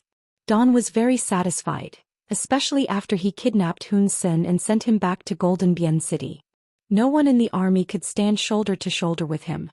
The feeling of being completely at ease, and the momentum of being a man of his word, made him feel like he was floating in the air. It was as if the world was in his hands. This feeling lasted until suddenly the ground under his feet shook and then it disappeared. Boom boom boom boom boom. Under the attack of the cannons, the entire Longchuan city was shaking. Some tiles on the houses fell to the ground like rain. The people in the streets were frightened by the loud roar, and they ran around like headless flies. It seemed that this was the only way to reduce the fear in their hearts. Reporting to the general, the mercenaries have started to attack the city. The north gate has been breached. Don was also frightened by the deafening sound. Just as he got up and walked out of the courtyard, a guard knelt in front of him and reported a piece of unexpected bad news. What? The north gate has been breached. Don felt like he was hit by a huge rock. He felt his vision turn black and his legs went soft and he was about to fall to the side. Fortunately, the guard reacted quickly and reached out to support him. General, what are you shouting for? I'm not dead yet. Don woke up from the shaking and shouted, "Immediately send reinforcements to the north gate according to the plan. No matter what, we must take back the gate." At this moment, Don realized that he had underestimated the enemy. He originally thought that the mercenaries were powerful because their opponents were too weak. Otherwise, why would they launch a sneak attack against the 100,000-strong army led by Hun Sen? If they really had the strength, why didn't they fight a fair and square battle? On the battlefield, underestimating one's opponent meant paying a heavy price. It could even be the price of one's life. After shouting these words, Don looked at the guard who was still standing in front of him and could not help but be angry. "Go and pass the order. At the same time, order the inspection team to block the enemy. Anyone who deserts will be killed." The army of the Golden Bien dynasty moved slowly. Under the general's order, tens of thousands of soldiers went straight to the north gate, trying to regain control of it. At the north gate, it was Chang Chunyang of the 3rd Battalion of the 3rd Regiment who attacked. He had just taken up the post of battalion commander not long ago, and this time he was given the opportunity to lead the charge. Not only did he have the 400 cold vanguard warriors from the 3rd Battalion, there were also 2 auxiliary battalions, totaling more than 1,000 people. Under the accurate bombardment of the 100mm mortar, the north gate was broken like a piece of paper. Then with a fierce charge they arrived at the north gate. At this moment the field of vision became wider. "Battalion commander, the enemy is going to counterattack and they have a lot of people." The commander of the 1st Battalion, Guofeng, smiled. During the charge just now, their company was the vanguard of the vanguard. They were the first to reach the north gate, so they killed the most enemies. However, it seemed that this did not satisfy him. He held a machine gun and fired from time to time. Looking at his capable subordinate with a murderous expression, Chang Chunyang smiled and asked, "What's wrong? Did the battle just now scare you? There are thousands of enemies here. You killed so many people, are you still not satisfied?"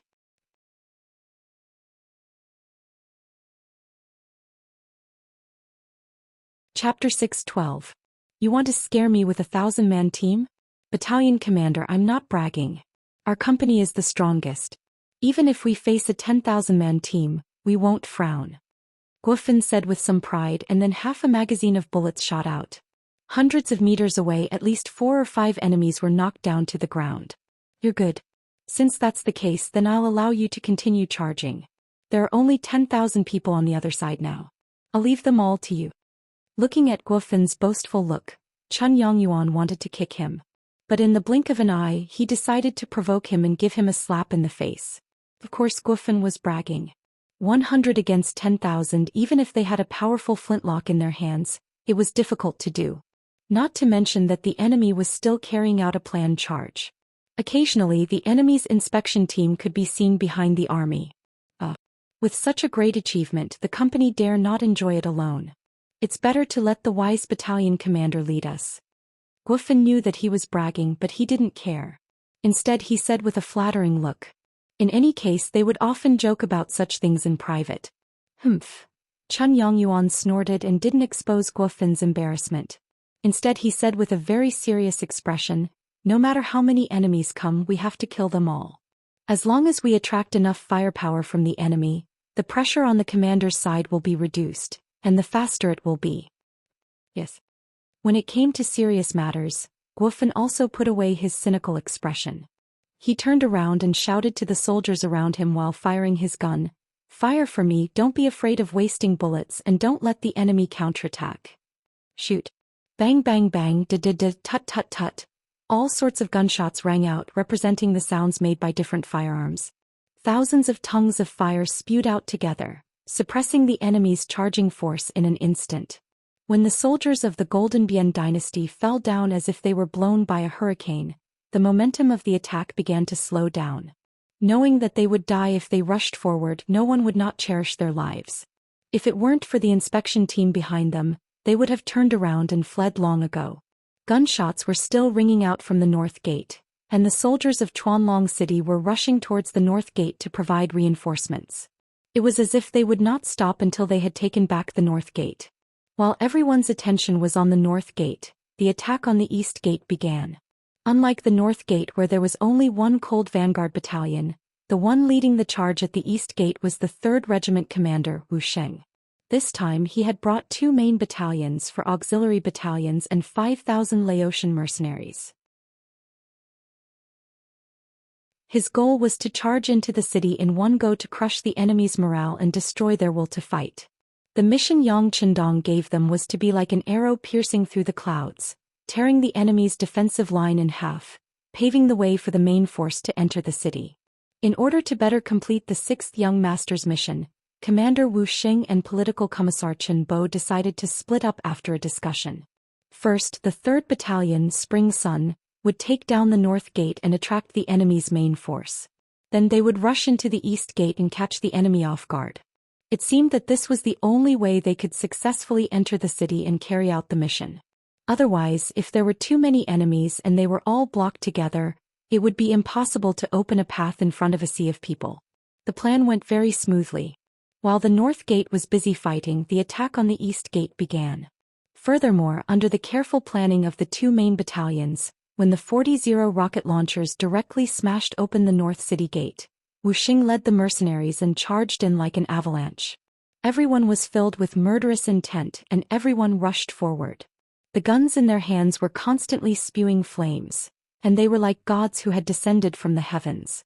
Whenever an enemy was in their line of sight, they would be hit by bullets as soon as they raised their swords and rushed forward. They would either die immediately or fall to the ground and cry out in pain. Along the way they looked down on everyone. No one was their match and no one could stop them. Dagon had already put on his armor and rushed to the north gate under the protection of a group of bodyguards. Before he reached the city, a messenger reported that the east gate had been breached.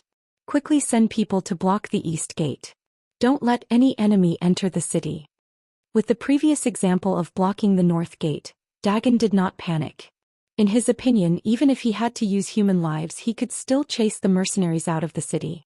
At this moment, Dagon did not fully value the mercenaries. Or rather, he did not see the true strength of the mercenaries.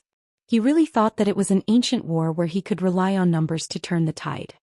He did not know that unless he could stop the mercenaries' charge in one go, the appearance of the mercenaries would only be a tactic of filling the gap.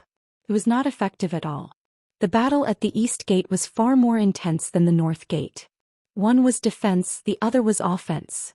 One was support and the other was the main force. The situation was completely different.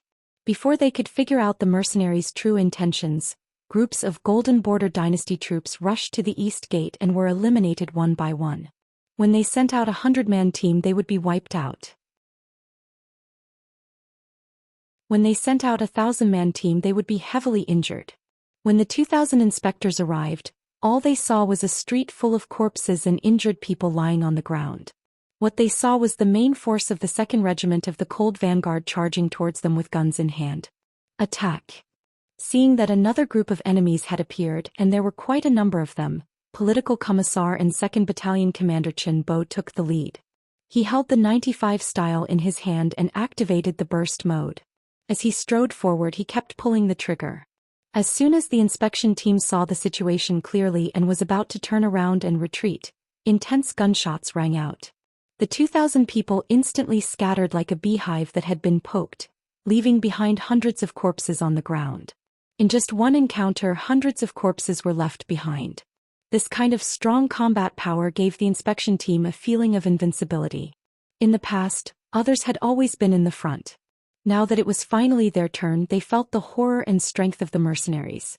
Waves of enemies appeared at the east gate one after another and were crippled one after another. Finally, it attracted Dawn's attention. He began to mobilize more and more soldiers to rush to the east gate. He was delusional to use the tactic of numbers to drive the mercenaries out of the city.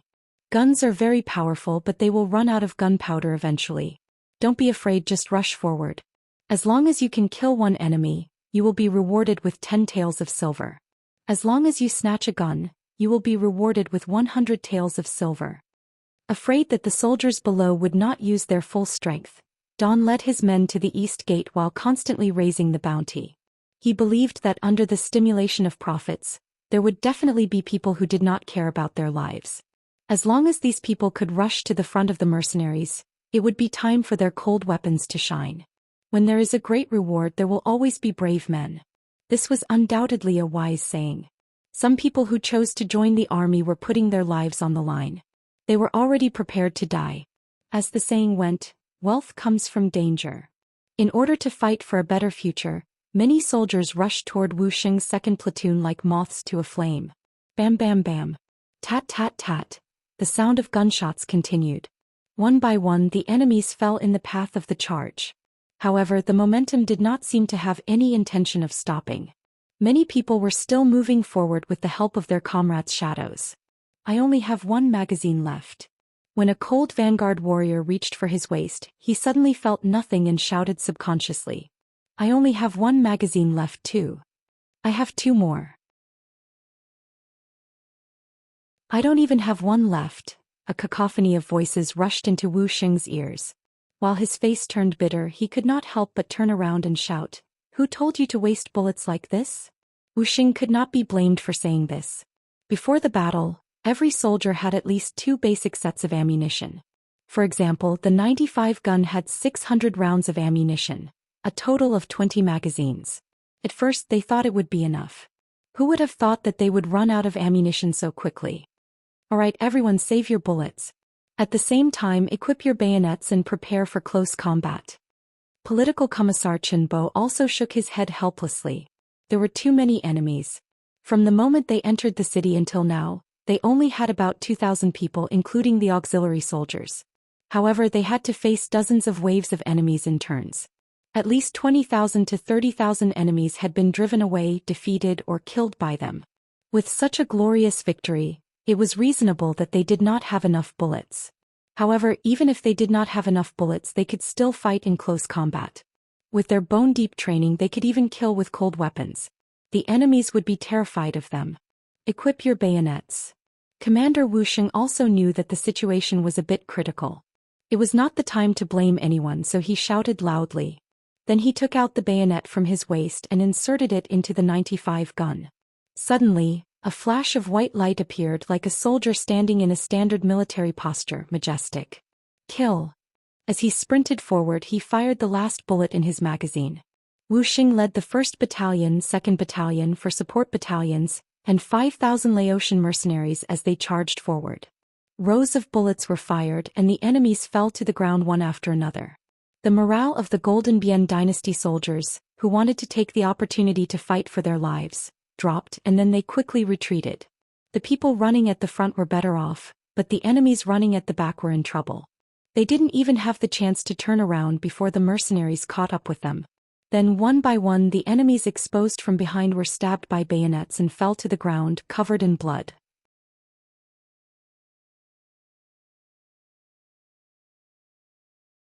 Chapter 6:13.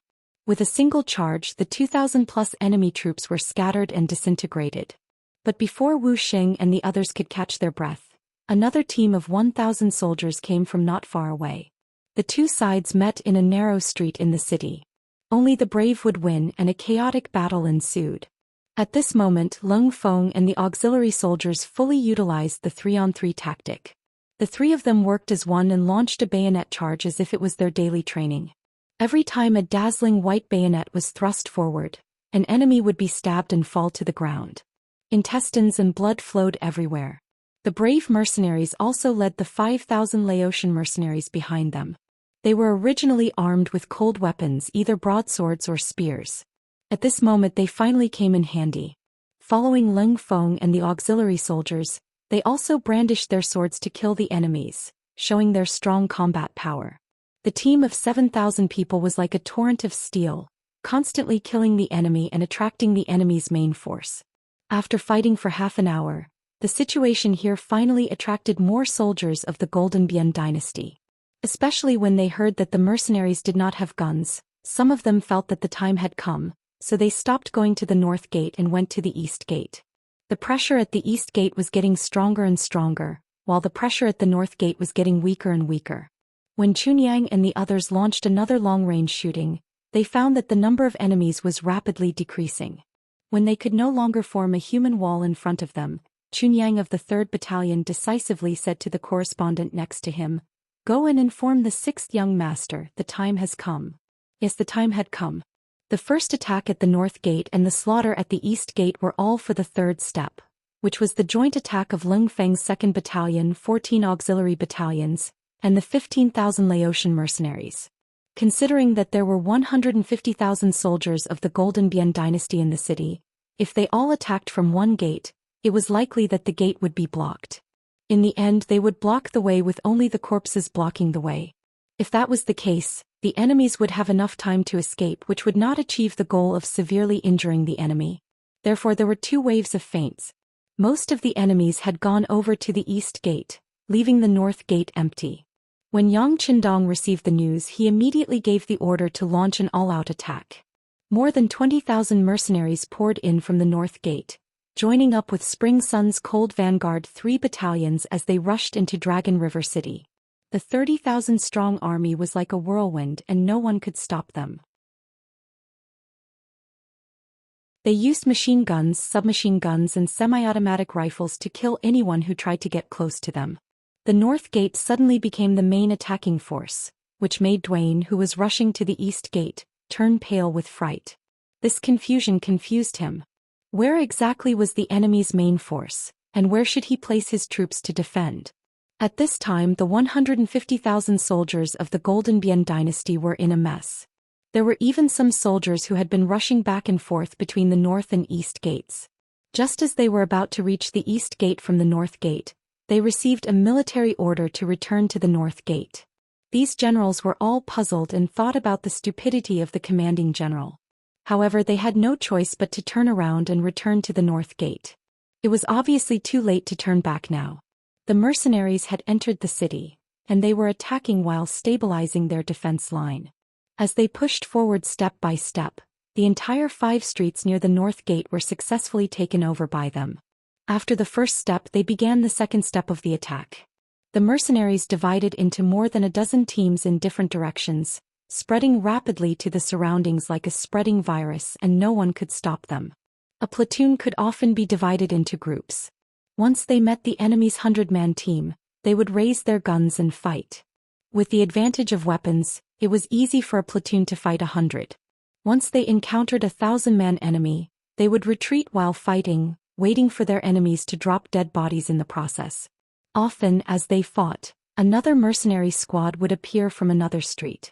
Then they would launch a pincer attack from both sides. The enemy would become dizzy, the enemy would be at a loss, the enemy would be crying for their parents, and the enemy would be littered with corpses.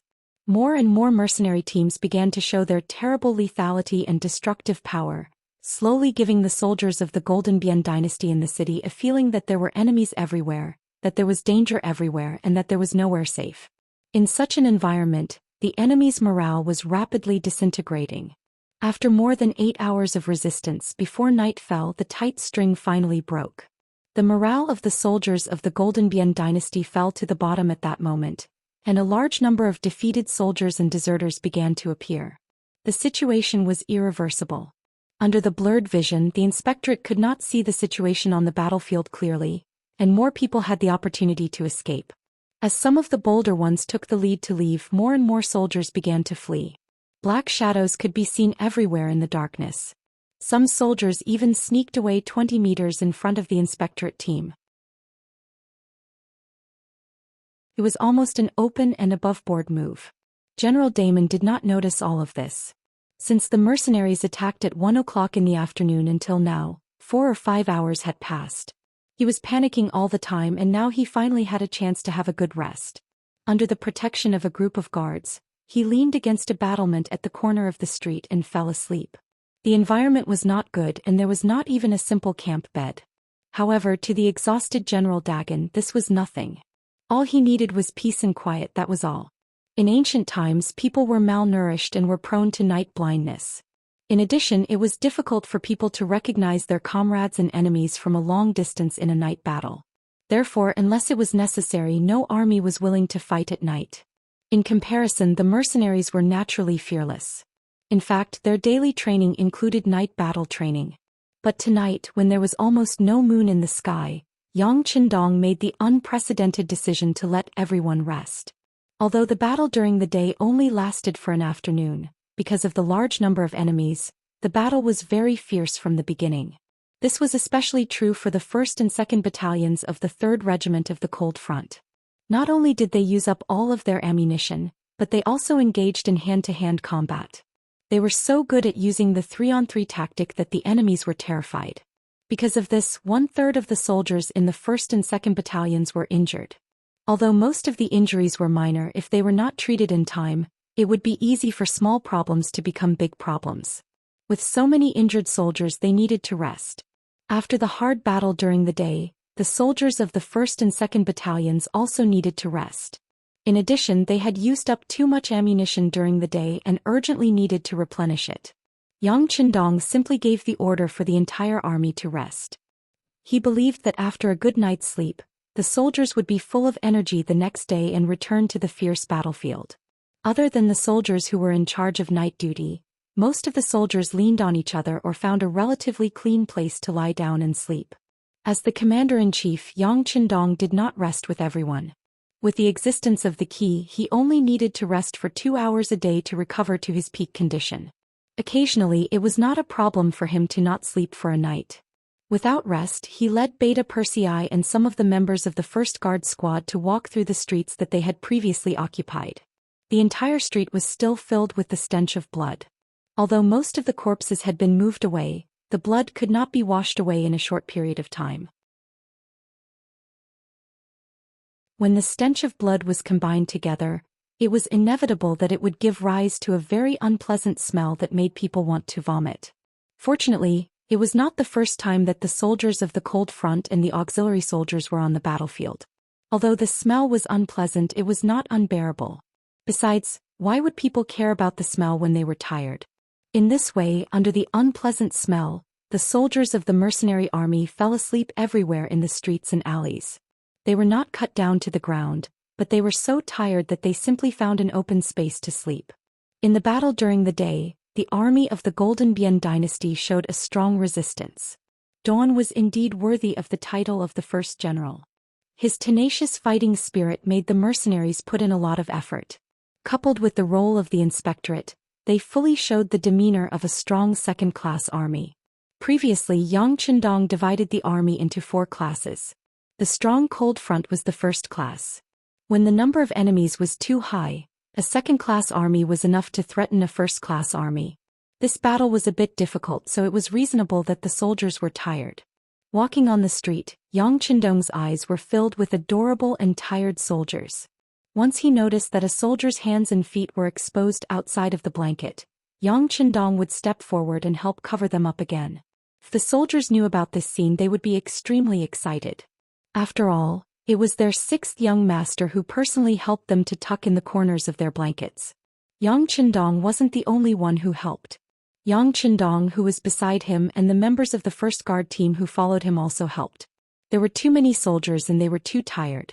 Except for the Cold Front, who was equipped with a sleeping bag and did not need to worry about catching a cold, the auxiliary soldiers and the Laotian mercenaries did not have such conditions. While covering the soldiers with the quilt, Yang Chendong said to Beta Persei beside him. Tomorrow, arrange for people to go to Resin City and have them produce more sleeping bags. Our soldiers can't fall sick because of lack of rest. This is a great injustice to them. Young master, I will remember. Beta Persei nodded heavily. This was the young master's concern for the soldiers. Such an order must be passed down as soon as possible.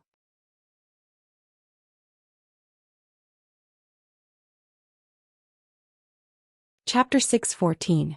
There is a price to pay for hard work. At the same night, one side's commander was sleeping soundly with countless deserters under his command. The other side's commander was running on the path of caring for the soldiers. The soldiers had a good rest, and when the new day came they would be more powerful. From this point of view the outcome was clear.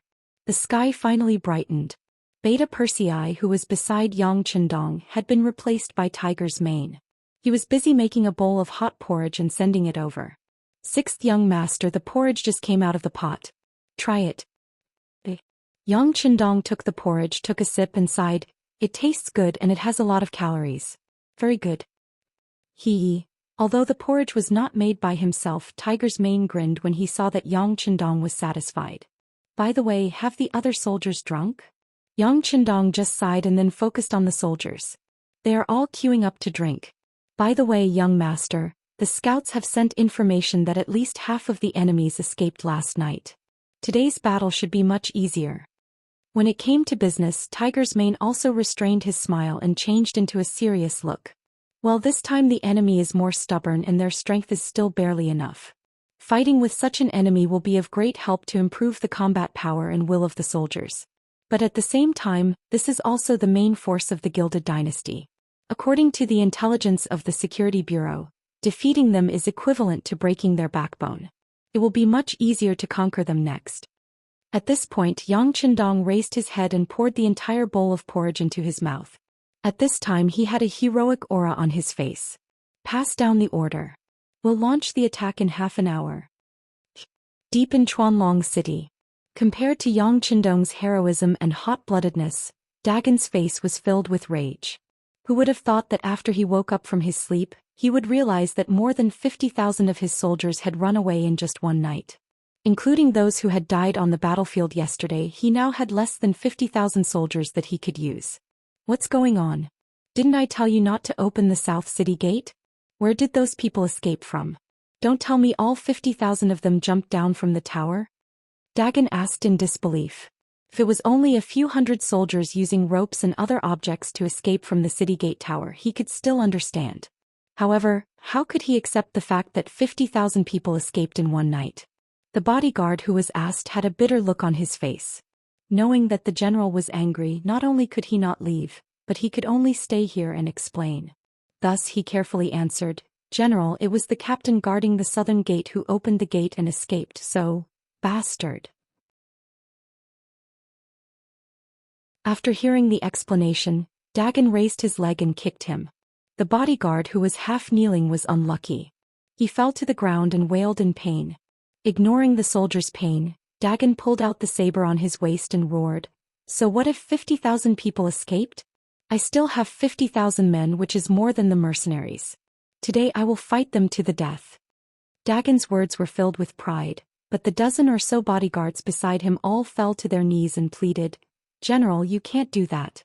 Now that the morale of the army is low and the soldiers are exhausted, we can't fight anymore. Where there's life, there's hope. General, please take a step back and regroup. If we fight again another day, we will definitely win. There's an imbalance of power between us and the enemy. You can't use force, General. General, please reconsider." The bodyguards made all kinds of sounds. Their purpose was the same, which was to persuade Dagon to retreat. The army had lost its morale. If they fought now, they would only suffer heavy losses. Yesterday they had 150,000 men, but they did not gain the slightest advantage. They lost tens of thousands and injured tens of thousands. They did not think that they could defeat the mercenaries with only 50,000 men. The bodyguards were not afraid of death, but they thought that it was not worth it to die in such a bloody battle. It would be better to take a step back and fight again after the army was reorganized. That way the chances of winning would be much higher. You guys. At first, Dagon was unafraid of death, but the bodyguards seemed to be in the same tone. They kept persuading him, which made Dagon's momentum stagnate. Then his head drooped down like a lifeless puppet. How could Dagon not know that it would be foolish of him to fight the mercenaries under such circumstances? But he was not willing to give up. The 150,000 men under him were the most elite force of the Golden Bian dynasty. With more than 3 times the number of men, the defense of the city wall, and their familiarity with the terrain, they could not defeat the mercenaries. He really did not know how to win. He had a feeling that once he gave up here, it would be difficult to defeat the mercenaries again. But if he continued to fight, how could he win with insufficient troops and low morale? If he retreated, it would be difficult to win. If he fought, he might be wiped out. This was a dilemma to begin with. But he still had to make a choice. Dagon sighed and the sword in his hand fell to the ground. Forget it, forget it. If that's the case, let's retreat. Inform the soldiers in the city to withdraw as much as possible. Then prepare to set fire.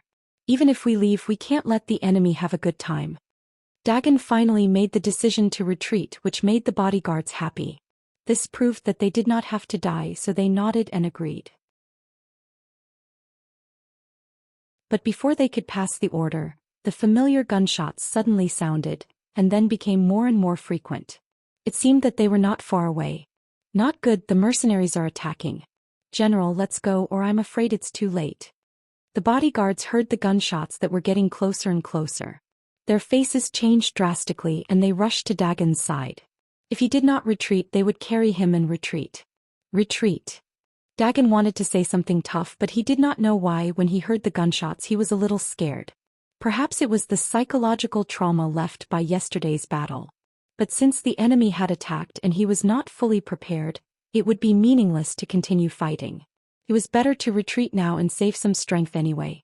Dagon escaped, and before he left, he gave the order for the entire army to retreat.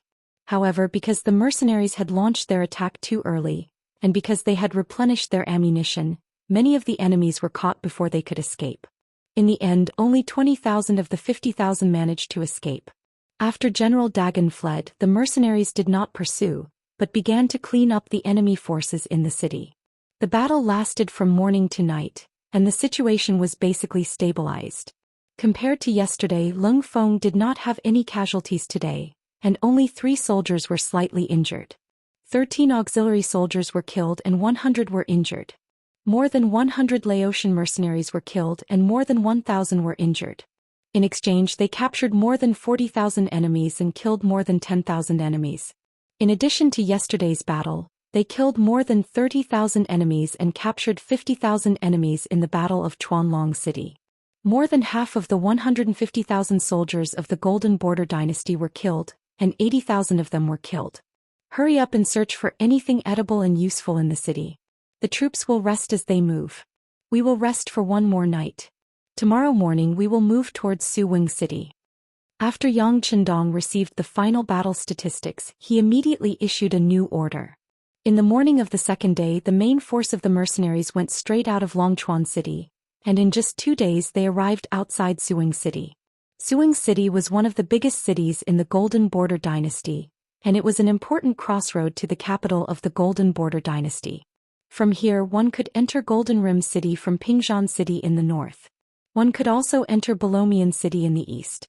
It could be said that once this place was taken, the initiative would change hands and Golden Border City would face the possibility of being besieged at any time. The news spread like the wind to the south, and when it reached Golden Border City, King Boromir was so shocked that he almost fell off his dragon throne. The civil and military officials didn't have a good reaction either. Some of them were pale because of fear, some of them were red because of anger, and some of them clenched their fists because they wanted to go to the front lines and fight to the death with the mercenaries. Their reactions were different, but the same thing was that they all felt the existence of danger, and the feeling of a knife on their necks. Trash. Trash. What the hell is Dagon doing? 150,000 people can't even stop 40,000 from the enemy? Didn't he claim to be the #1 general of our country? Is this how he behaves? After digesting the defeat at the front line, Boromir roared. He was just venting out the dissatisfaction in his heart. Then he began to read out the royal orders regarding the current situation. First, send the army forward to meet up with General Dagon, who was setting up defenses in Suing City. Although the general did not perform well in the Battle of Longchuan City, now was not the time to punish him, and he had to be used to stop the mercenaries. Second, urge the two allies Siam and Ava to send out their troops quickly. If they did not send out their troops, the Golden Border dynasty would be gone, and the alliance would cease to exist. At this moment, the Siam army and flag could be seen outside the south gate of Wanxiang City, the capital of Laos province. Siam had sent 100,000 soldiers to Wanxiang City earlier than King Boromir had expected. Behind them, there were another 100,000 soldiers in Wulong City, the largest city in the north of Siam. They could provide reinforcements at any time. The general leading the army was named Godin. He was the representative of the younger generation of the Siamese military. He was only 35 years old, but he was already the commander of an army of 200,000. From this point alone it could be seen that he was favored by the king.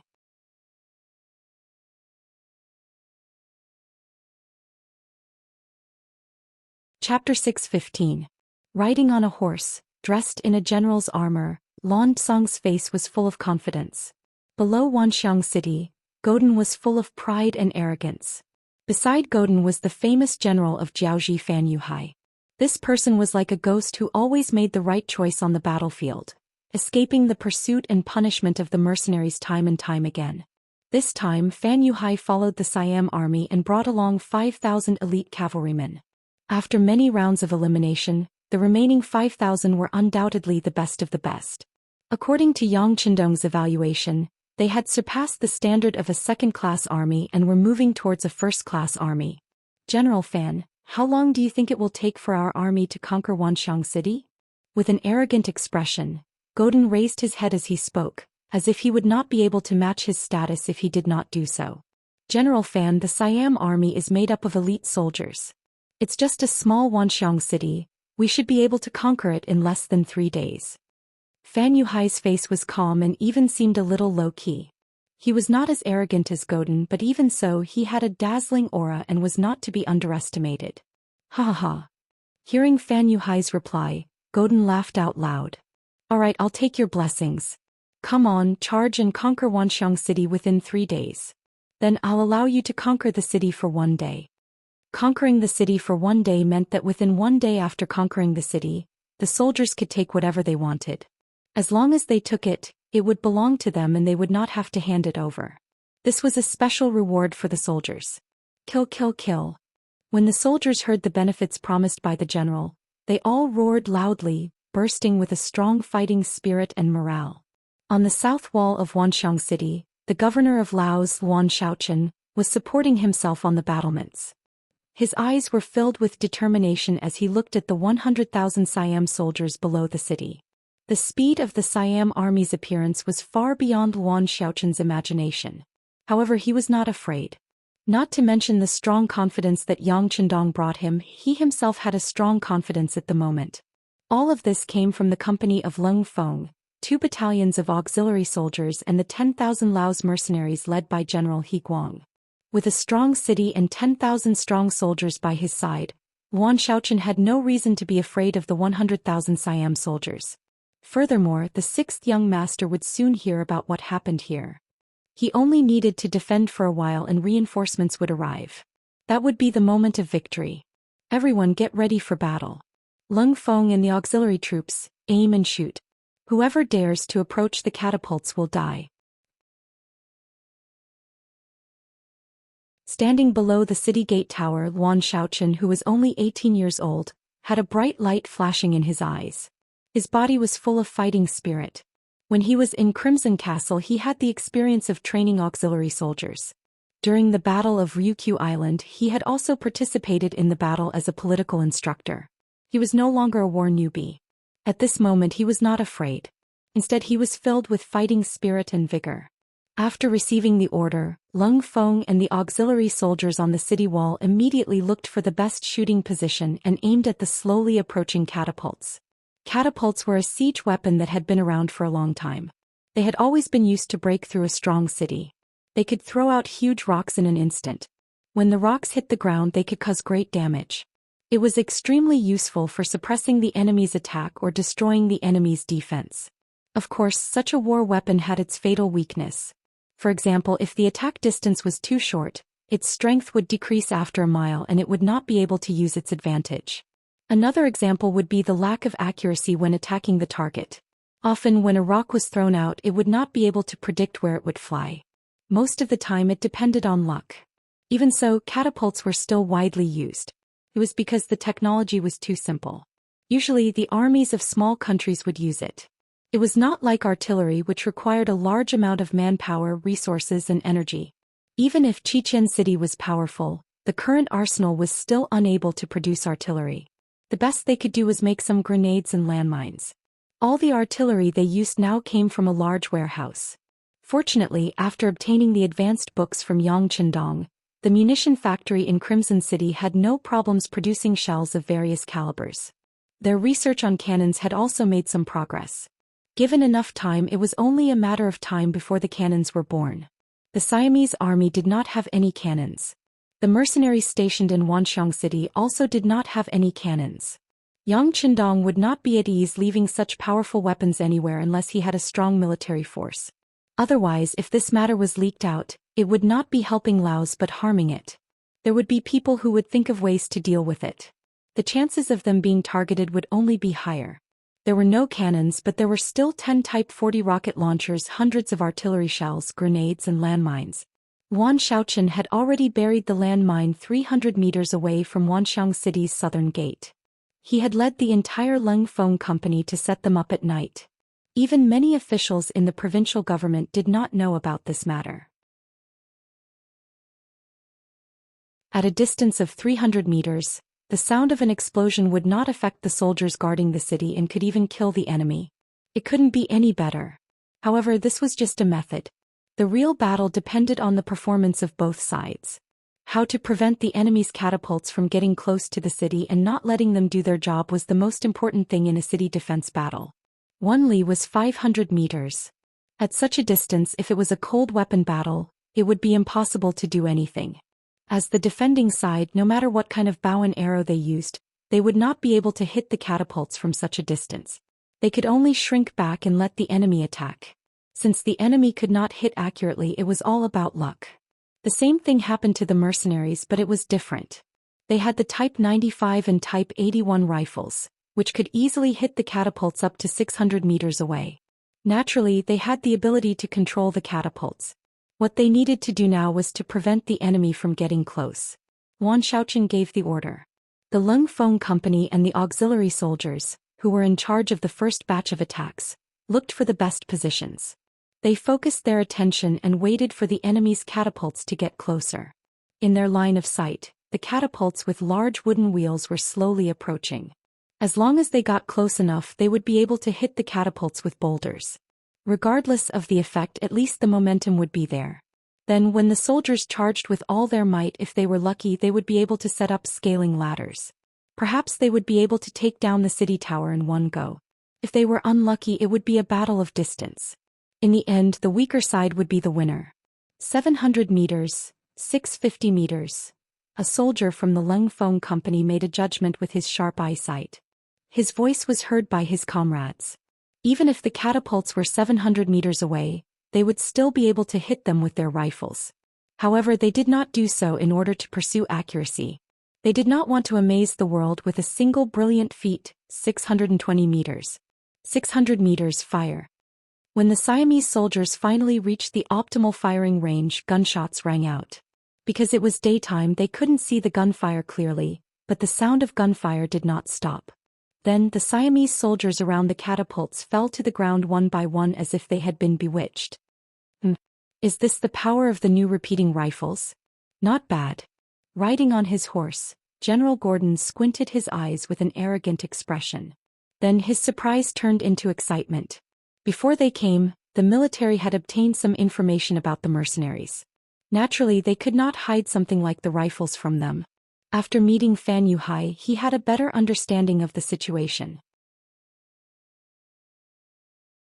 The first time he met Fan Yuhai, he was indeed shocked. At the same time, his greed was completely ignited. In Gordon's eyes, he had brought 100,000 soldiers with him and could mobilize another 100,000 soldiers behind him. However, dealing with Wanxiang City, which only had 10,000 soldiers, was as easy as using a cannon to kill a mosquito. In fact, he even thought that the moment he arrived with his army, the domineering aura would cause the mercenaries to immediately open the city and surrender. Things didn't go as he expected, but Gugu wasn't too disappointed. Are you not convinced? Want to fight? Then I'll beat you until you're convinced. I'll beat you until you can't fight anymore. From the perspective of a victor, the enemy's belongings would eventually belong to him. Didn't that mean that after he won, these repeating rifles would also become his spoils of war? He thought that once he had all these and the number of troops, he would become an invincible army.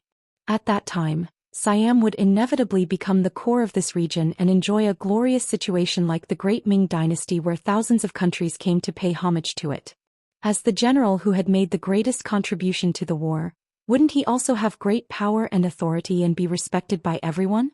Gordon, who was still in a state of fantasy, was quickly interrupted by Fan Yuhai. General Gordon, did you see that? The repeating rifles of the mercenaries are very powerful and accurate. It's time to send in the Iron Shield soldiers. Fan Yuhai continued to tell the secret of the Iron Shield's ability to block bullets to the Siam Kingdom, just like how he told the destroyed Lansong Kingdom. Back then he organized a battle to attack and defend Hanoi City. Now he was going to do the same to attack and defend Wanxiang City.